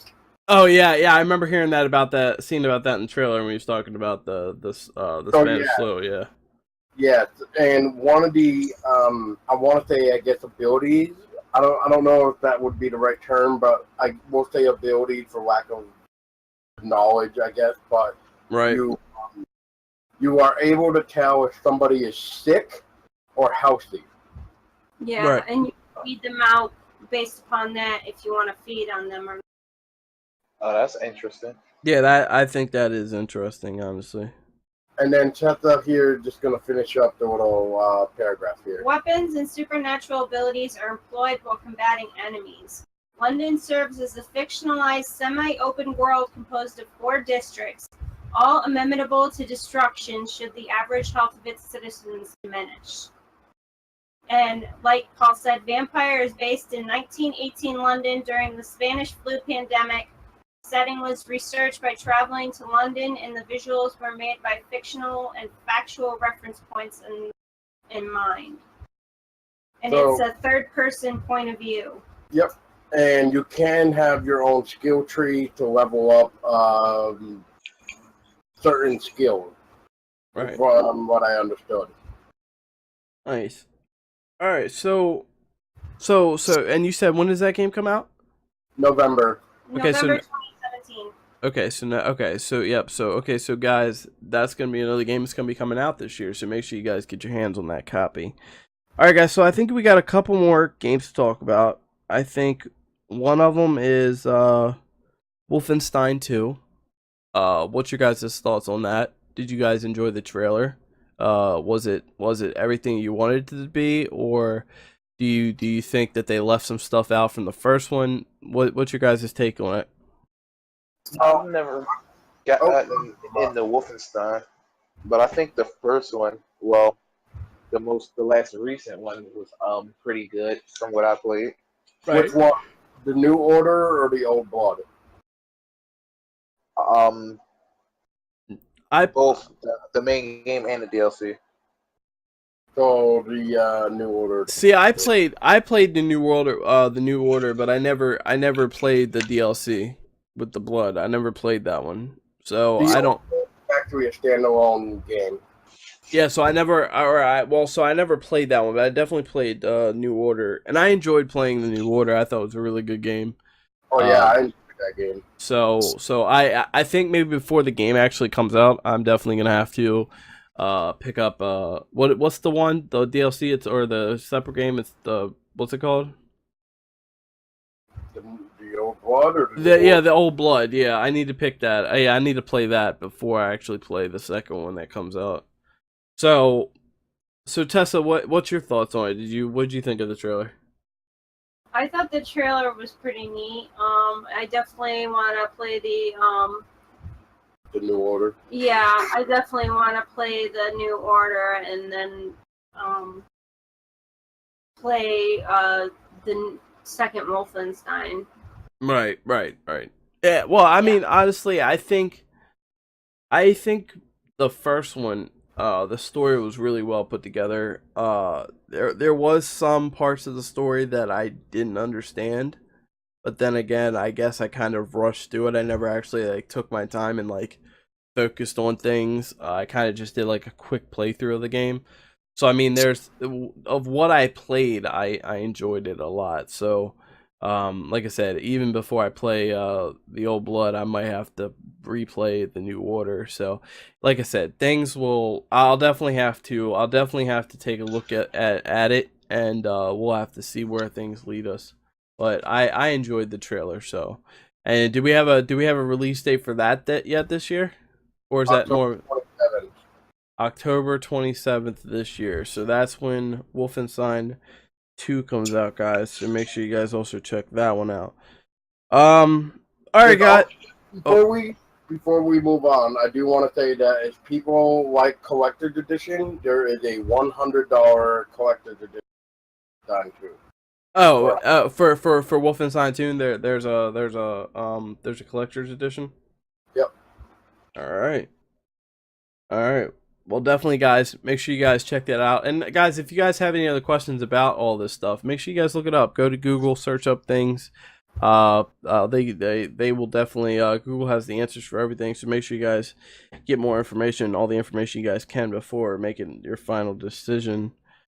All right, guys. So it looks like we covered everything on our list except for one game that we wanted to wait till last. And I know. Come on.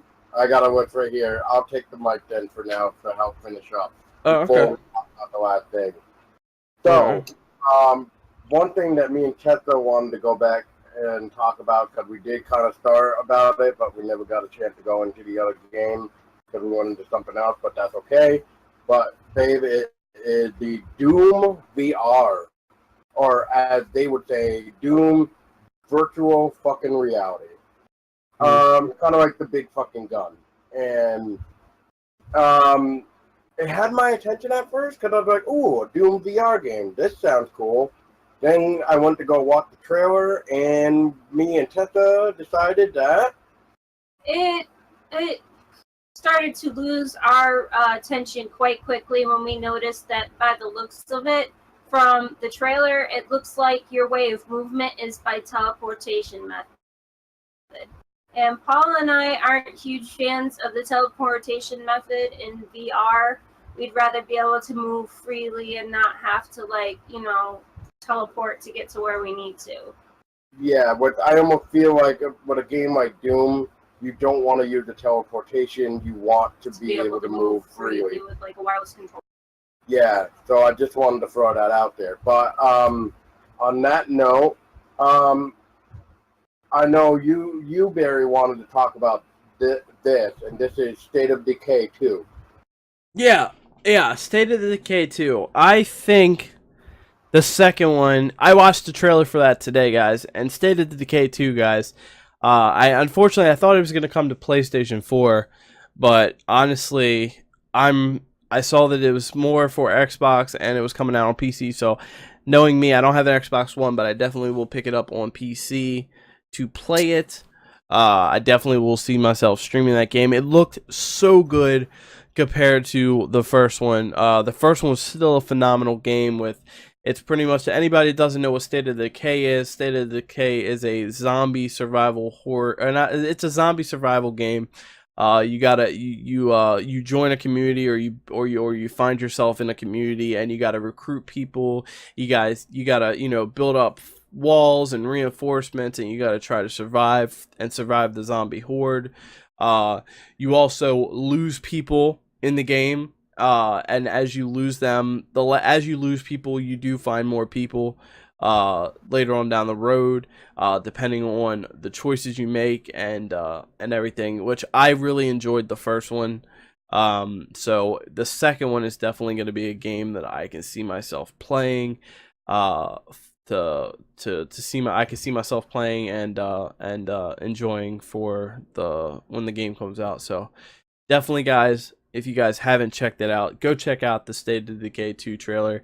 I think for me, I watched there was like a 15-minute video talking about the game, talking about the things you could do with it, and it caught my eye. And to anybody that knows me, I'm a sucker for anything vampire related, or not vampire, to anything zombie related. So I think that's definitely going to be a good game to check out and to play.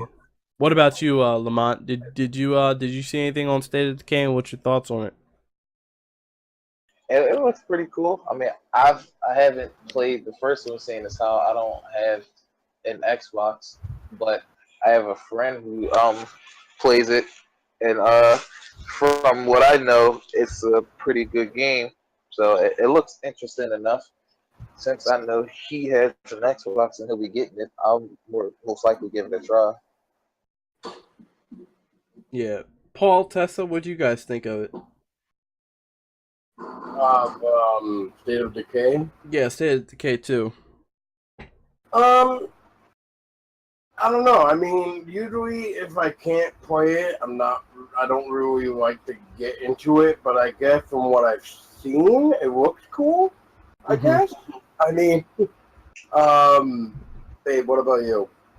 Yeah, like Paul says, usually if we can't play like a game like that, it's on a different like format than what we can use. We generally don't get into it, but it does look really interesting. It kind of is the one.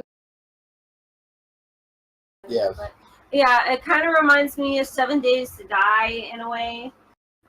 Yeah, it has that feel to it, except for it's not it's not crafting things.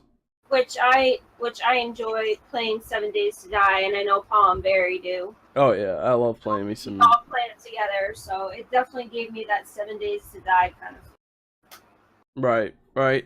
So while we're talking about zombies, let's kind of roll over to a game that we know is coming to PlayStation, and Lamont and Paul know this game. Let's talk about Days Gone. What is everybody's thoughts about Days Gone? Is it definitely going to be a game that you see yourself playing? I definitely see myself playing it. I think it's going to be really I'm getting cool. that shit day one. Oh, dude, that hands down day one for me too. When it comes to that game, the story mode looks really good. We saw more of the story mode, or we saw more gameplay of it at this year's E3, guys.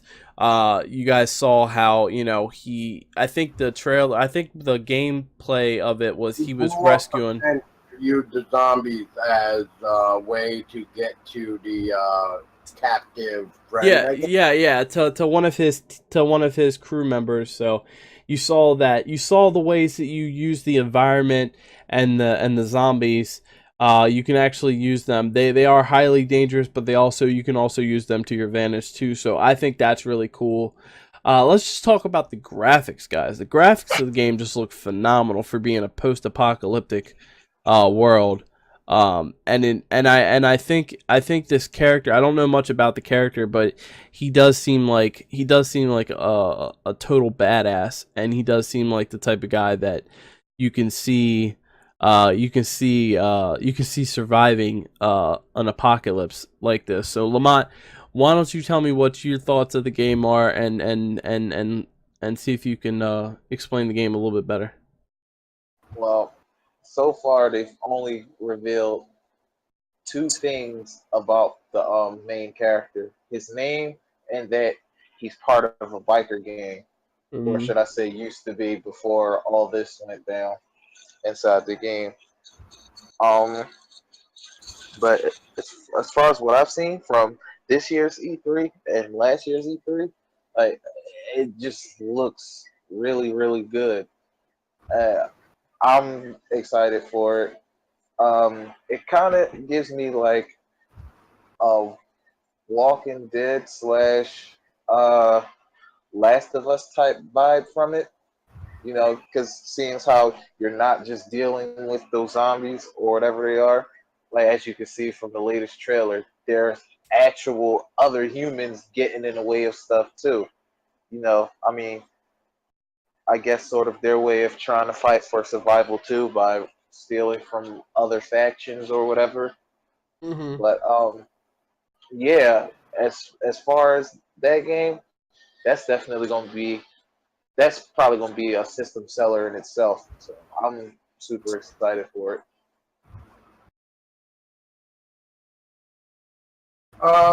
Yeah, I think it's gonna be really good when it comes out. Yeah, I mean, it reminds me kind of like World War Z, but I guess in a different type of way, like a spin-off. I guess we could say if World War Z had a spin-off, this would be it. But I can agree with that.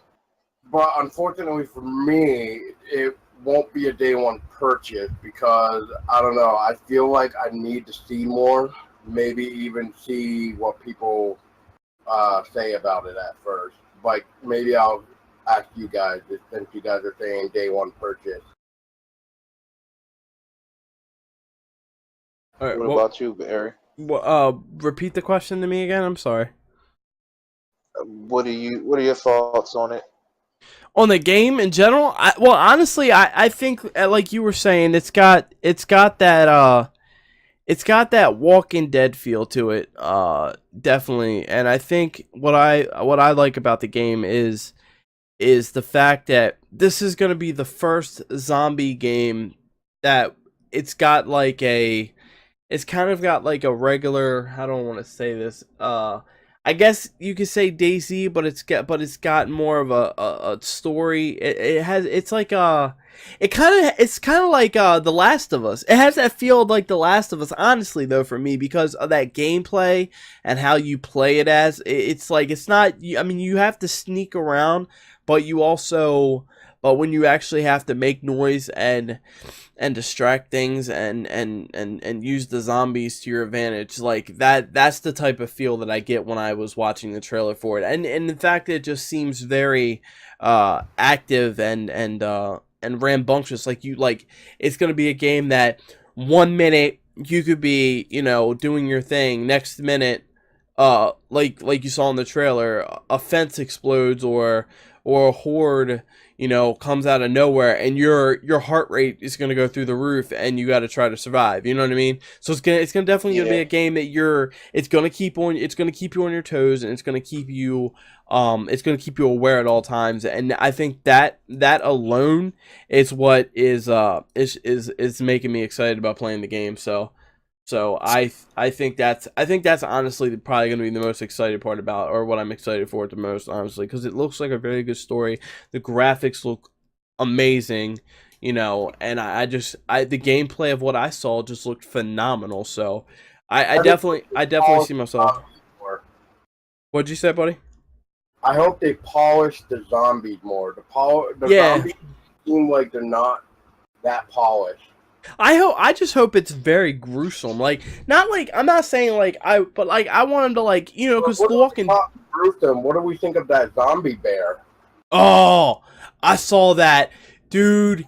He looked awesome. I mean, I was kind of hoping to see a little bit more of like the feel for it, like when it comes to like. I was hoping to see more like flesh ripped off of the bear a little bit. He did look like he had a little bit too much of his hair still for being a zombie bear, but I think it was badass. I honestly think it's gonna be badass. The fact that you have bears now that are zombies, like that's just crazy. Like, it makes you think, if bears are zombies, what else could be in the game that's zombies? You know what I mean? Oh, we haven't really seen wolves like we have. Yeah, can you imagine seeing like wolves that are zombies? Man, that's awesome, bro. It's definitely gonna keep you on edge. I know, it's gonna be a phenomenal game. I just hope. I don't know if I heard something about it, but did they say something about it was co-op too, like certain missions? Like, didn't they say? Know. I thought I heard somebody. I thought I heard somebody was talking about the game that they said it could be co-op related. So hopefully it is, because that'd be a really cool game. That'd be really cool to play with your friends. You know what I mean? To play with your friends and to go from there.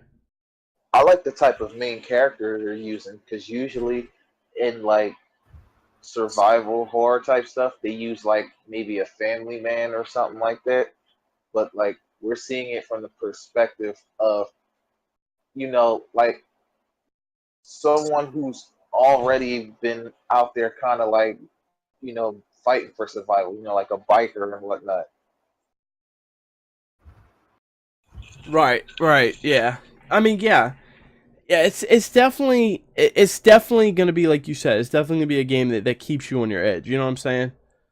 Yeah. So it's I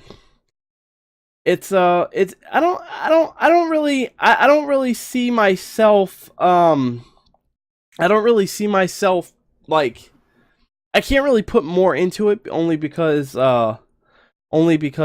I need to know. I want to know more about the game, but it's definitely gonna be a game that I see going down the future, or not going down, but it's definitely be a day one game when it comes out. Well, to help with the game of gameplay style, we're going to be looking at an open world, the Unreal Engine 4. Days Gone offers an incredibly realistic, detailed open world experience. Vast and hostile environments can be fully explored on the back of Deacon Drifter bike. We're gonna also be seeing what they call a brutal sandbox combat. What that means, the game will offer freedom to explore, strategize, and play your way, and every challenge can be approached and completed in almost infinite number of ways. So you have like almost every possible way, except from the sound of it, to complete something. So I'm definitely gonna play that game as stealthily as possible, especially if hordes are always gonna be like that in that game. Right. Another thing you guys can expect is unique enemies. In addition to human drifters, militia, and the undead, Deacon must face a wilderness overrun by freakers, mindless feral creatures, more animal than human, but very much alive and quickly evolving. And then the last thing is that the unique setting, where offered the harsh, high desert of the Pacific Northwest, offers a large variety of environments in a single geographical area. 1 minute Deacon can be riding through a forest, a snowfield, a lush meadow, and the next be in the harsh desert lava fields. Right. Yeah, I'm really interested, especially with the animals. Yeah. Like, can you imagine like a zombie eagle or something? Yeah, can you imagine like zombies from above? If like you see if you see like, you know, like I mean, yeah, we see the whole situation with the you know, the bear and all that stuff. But can you imagine like they revamp it to where it's death from above? Yeah, that's gonna be something. Yeah, it's going to be crazy, man. I can't wait for that game. Yeah. So what so do we have it they still didn't announce when the game comes out, right? From what I can see, it's saying this year. Oh, so They're saying 2017.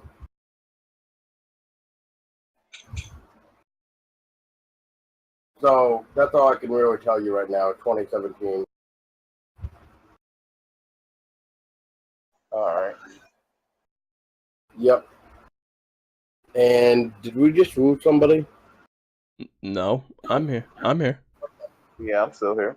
Okay. It just sounded like we lost somebody because it went kind of quiet. Oh, no. Okay, yeah. But yeah, it just said 2017. Right. Yeah. All So, right. I mean, it's gonna be a good game. I think it's gonna be something that we can definitely look forward to. Yep. So are we all set with Days Gone? Yeah, I'm good. Yep. All right. Well, the next game here on the list is what you wanted to have me add, Barry, and that is the Anthem game. Yeah, Anthem. I wanted to talk about that a little bit. I didn't. I saw trailers on it. I saw trailers. I saw gameplay on it. I feel like that is gonna be. I feel like it's got a Destiny theme to it, except for it's just not like all space driven, like space driven. Um, I think it's gonna be a massive game that comes out that everybody's gonna like. It looks it kind of they got the whole aspect of the game that you're pretty much a you pretty much got this whole like Iron Man type suit, and you pretty much got to explore the jungles in the world because it's supposed to be this big open world game. So I think, like I said, I think it's definitely going to be one of those games that are popular for a lot of people. It's definitely going to have it's just definitely going to have its community when the game comes out. But I wanted to see if Lamont, I know that told me that you saw the trailer for it. What is your thoughts about it, and do you see yourself playing it? Um, it, it looked decent, but I'll probably most likely play it, but not on day one. Yeah, I that was what I was thinking too. Is like I see myself playing that type of game probably like a month or a month and a half after it comes out because I want to see. I don't want to jump myself into getting such a game, and then having it be kind of a disappointment, and then feeling like I've wasted my money on it. So I think I definitely want to see what people think about it when the game comes out before I make my final decision if I'm going to buy it or not. right.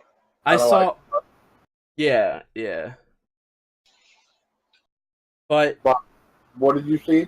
no, I was gonna say I have another game if we got a second I would like to talk about, or I would like to get everybody's take on while we're talking about this. Which one? Lawbreakers. I saw the trailer for it today. We watched the trailer for it today. Paul, I never got your attention on. I never got your opinion on it. What was yours and Tessa's take on Lawbreakers?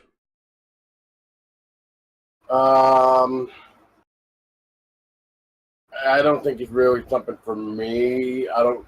Tessa thought it was cool. I think. Tessa, do you have anything to say about Lawbreakers? No, she passed out. She passed out. She passed out. No, well, I think Lawbreakers for me is kind of going to be like another Overwatch thing. I see that. I see that's what it's going to be. It's going to be like more of like another Overwatch thing that it's going to have its community. A lot of people are going to play it, but I don't see it. I don't see it being a game that. I don't see it being a game that's going to catch my attention probably for that long. You know what I'm saying? So I think it's gonna have to. I think, like I said, I'm gonna have to find more info out on it, and we can go from there. Yeah, and for release date, I'm finding it 2017. So yeah, so it's gonna come out this year sometime, but like I said, yeah. we'll have to figure it out. Yep, and from the looks of it, there is like a deluxe for the game as well. Right. Which gives you 6 character skins, weapon skins, weapon stickers, and a Dead Zone account portrait, whatever the hell that is. Right. Right. But it looks like in one match it can go up to 2 to 10 people.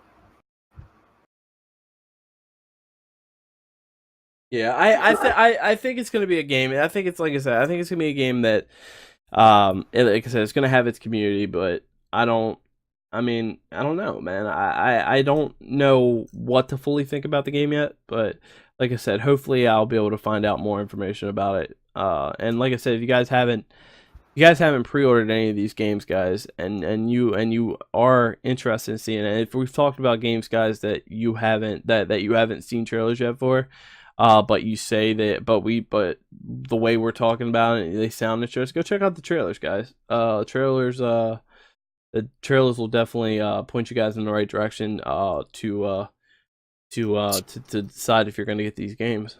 But what else do we? This way. Don't listen to just us saying that, oh, I don't know if this is going to be for me. Because you know what? We're going by what we... Yeah, but why about what we think and our personal preference. Yeah, it's definitely our personal preference. Yeah, I mean, it could be yours. So like Barry is trying to say, just don't, if you really want to check it out, just go check out the trailers. Just type in E3 trailers on YouTube. Right, Barry? Yep, yeah, just go to YouTube and just type up E3 2017 trailers and you'll definitely see them. Yep. And the only other thing I can say to that is that it's looking at a 2017 date. Right. All right, guys. So I think we've hit everything. I think the only game we haven't talked about yet. We got one more. Oh, we got one more? Okay.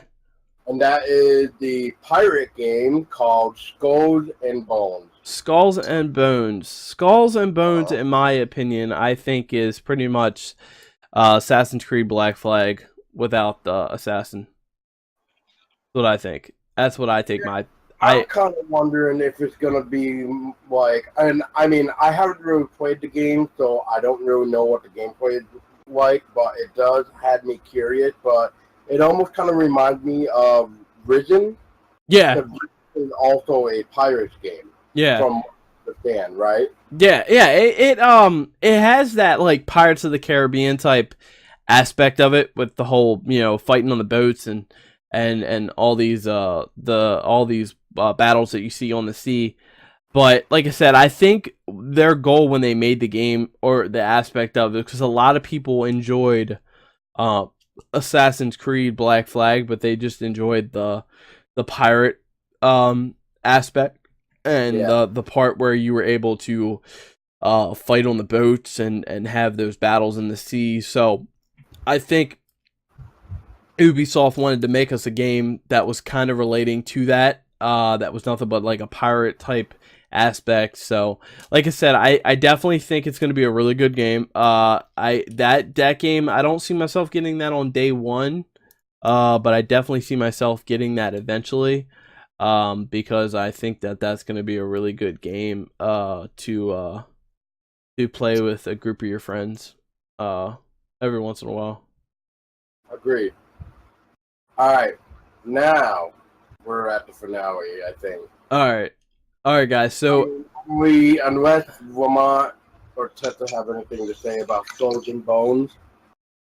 what Uh, about you, Lamont? You have anything to say about Skulls and Bones? nah, I'm skipping that game. I wasn't really interested in it. Right. Right, that's understandable. Like I said, guys, it's a prime example. Like I said, prime example of it's don't go by what we say. Like I said, this is our personal preference of what we thought about E3, and we're bringing our opinions to you guys. So feel free to jump in and leave them in the description below. We'll definitely try to answer them as best as possible. But Paul, I think, buddy, I think this video is. We're almost hitting the 2 hour mark on this video, so let's talk about the game, the one game that we were really excited about this year, and that is The Evil Within 2. So I'm gonna let you start it off. So describe your thoughts and what you thought about The Evil Within 2. Well, let's just start with the first one. So we're talking 3 years ago. Shinji Mikami comes back to save the horror franchise with The Evil Within. Right. Because Shinji Mikami did not like the way horror games were becoming, and it felt like studios in general, were afraid to make horror games because horror 3 years ago was pretty much in trouble. Right. Now, I think because of Alien Isolation and like The Evil Within, I think it helped save the genre. Because that is for sure. If you really think about it, if we possibly did not get Alien Isolation and The Evil Within, I don't even think we'd be even seeing that much horror games. Hell, I don't even think we would have even seen Until Dawn, to be honest. But, yeah, probably not. But when I first heard that Shinji Mikami was coming back to do this untitled project at the time called Prison Break, was pretty much the name, kind of like it was like Project something, Project Zero or whatever. I forget what Shinji Mikami was first calling it. Mm-hmm. But I was following this like fan-made website, and when I heard Shinji Mikami was coming back to direct a horror game, I won't lie, I became a little schoolgirl because Shinji Mikami knows horror. And we know that because the last Resident Evil that was actually good was Resident Evil 4. That was Shinji Mikami's last Resident Evil. And for people that do not know, Shinji Mikami created the Resident Evil franchise, the game anyway. So just think about that. And then after 4, maybe you'd understand why 5 and 6 blew. And everybody knows my take on 7, which I'm not going to discuss that right now. But it wasn't good. But with Evil Within 2, yeah, I'm a little schoolgirl again. I just really hope somehow Shinji Mikami was involved with the Evil Within 2, whether he directed it or wrote or something, because I just hope that he was involved with it. Like I said, I just hope he did something with it. I hope it Tango Gameworks again. If not, then oh boy. I know that Tango Gameworks have been tweeting about Evil Within 2, so that's why I'm saying hopefully, but I don't think we saw a trailer yet that said Tango Gameworks. We've just been seeing like Bethesda. But let's talk about the trailer, guys. Like, I don't know if you saw the extended trailer where at the very beginning you see Sebastian like looking down this hallway, and you see this like tall creature that like turns around, sees Sebastian, and starts running at him. And then you see like his daughter in the burning house, Willie, which is STEM. I'm assuming he's inside STEM right there, trying to save his daughter because he learned that after the first game that he pretty much this would be the description right here I can give you guys. So Detective Sebastian has lost everything, including his daughter, Willie. To save her, he must descend into the nightmarish world of STEM. Horrifying threats emerge from every corner, and he must rely on his wit to survive. For his one chance at redemption, the only way out is in. And what that means is, for those of you that are familiar with the first game, you got to remember that that STEM company there, Murkoff, or not Murkoff, because that's Outlast. Yeah, that's Outlast. Or something, I forget how you pronounce it, but they found a way to get inside people's minds and pretty much fuck with it. And so now Sebastian is back in STEM, and this time STEM is prepared because Sebastian is not on good terms with them. So, right. What you can look forward to is that from the mastermind Cindy McCamey, The Evil Within 2 is the latest evolution of survival horror. Detective Sebastian has lost it all, but when given a chance to save his daughter, he must descend once more into the nightmarish world of STEM. Horrifying threats emerge from every corner as the world twists and warps around him.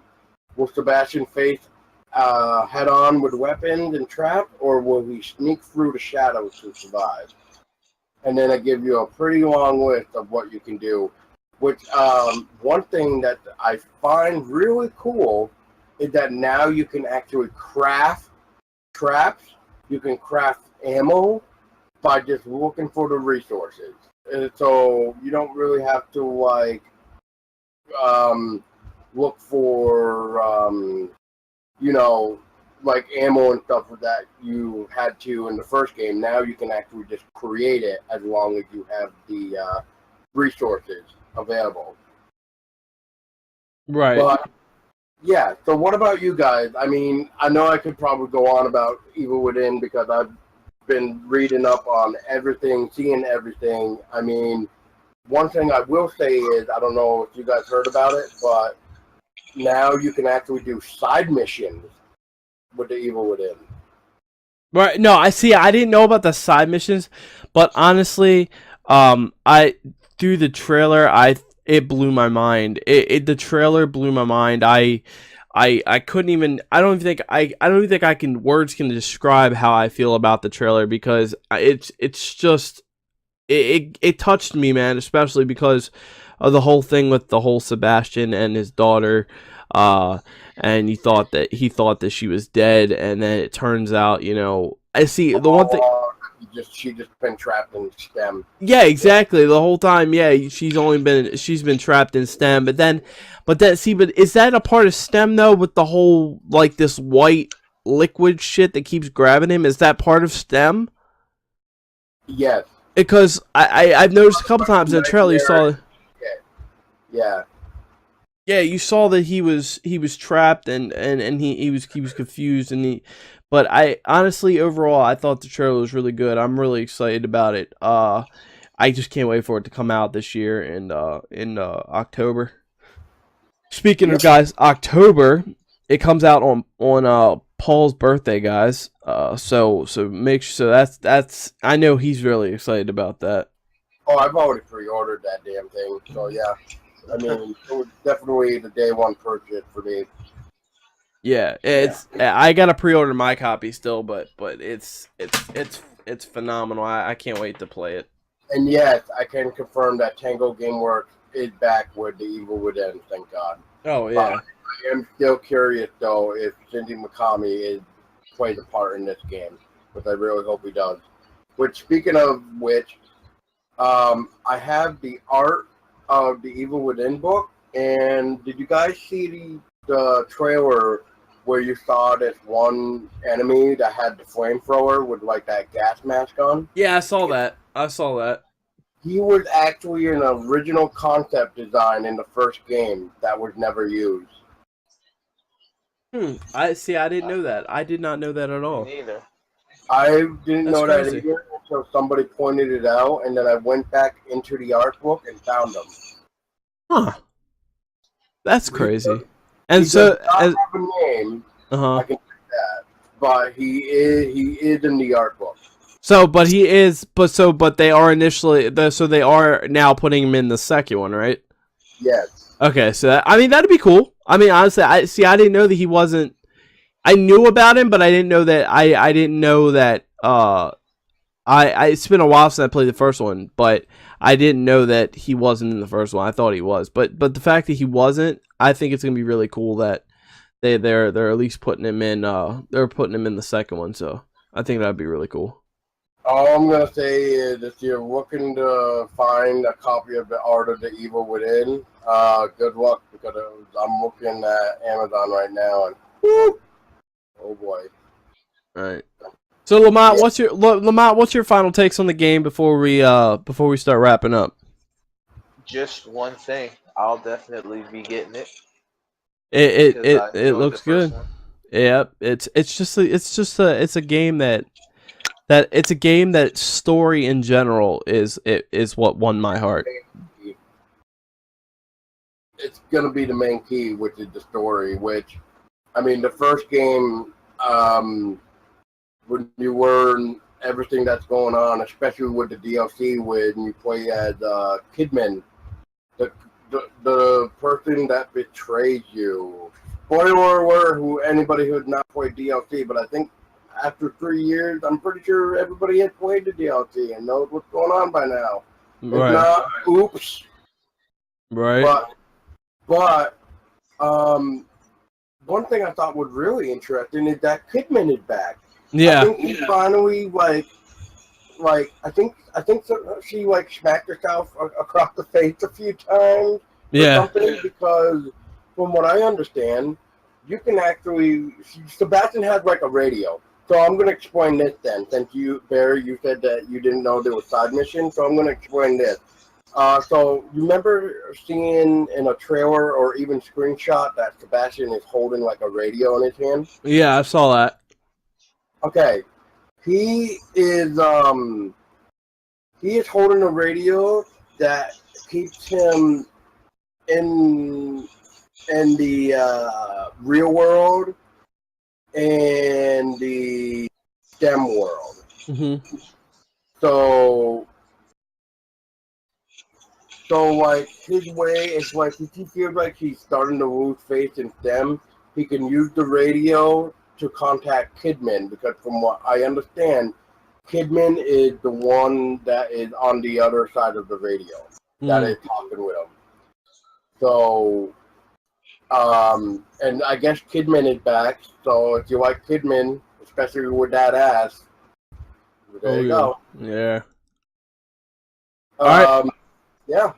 So, but one more thing I will say about the radio, and that is apparently when the radio starts picking up signals, it will start beeping or talking or something. And you can actually locate lost fragments of old murderers and just more of other quote-unquote people's stories that were lost in STEM or that got murdered in STEM. So there's going to be a lot of ways to enjoy the game. all right. Well, I can't wait for the game to come out. I'm excited for it. Paul, I know you're excited for it. Lamont, I know you're excited for it. But guys, I think that is it. I think we hit everything on our list, right? Talked about everything.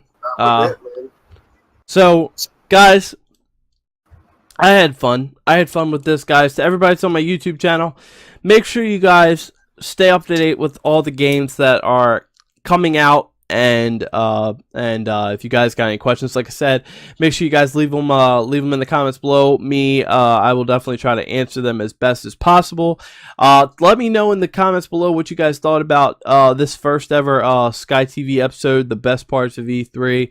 If it's something that you guys want to see more of on my channel, hit this video with a thumbs up. Would definitely appreciate it. Like I said, guys, I'm gonna leave my contact information, the best ways to reach me, and Paul's stuff, and even Lamont's and Tessa's stuff in the description below. So thank you guys so much for taking your time to be a part of this video with me. I had a lot of fun. But yeah, guys, so does anybody else have anything else they want to wrap up and talk about real quick, or is that about it?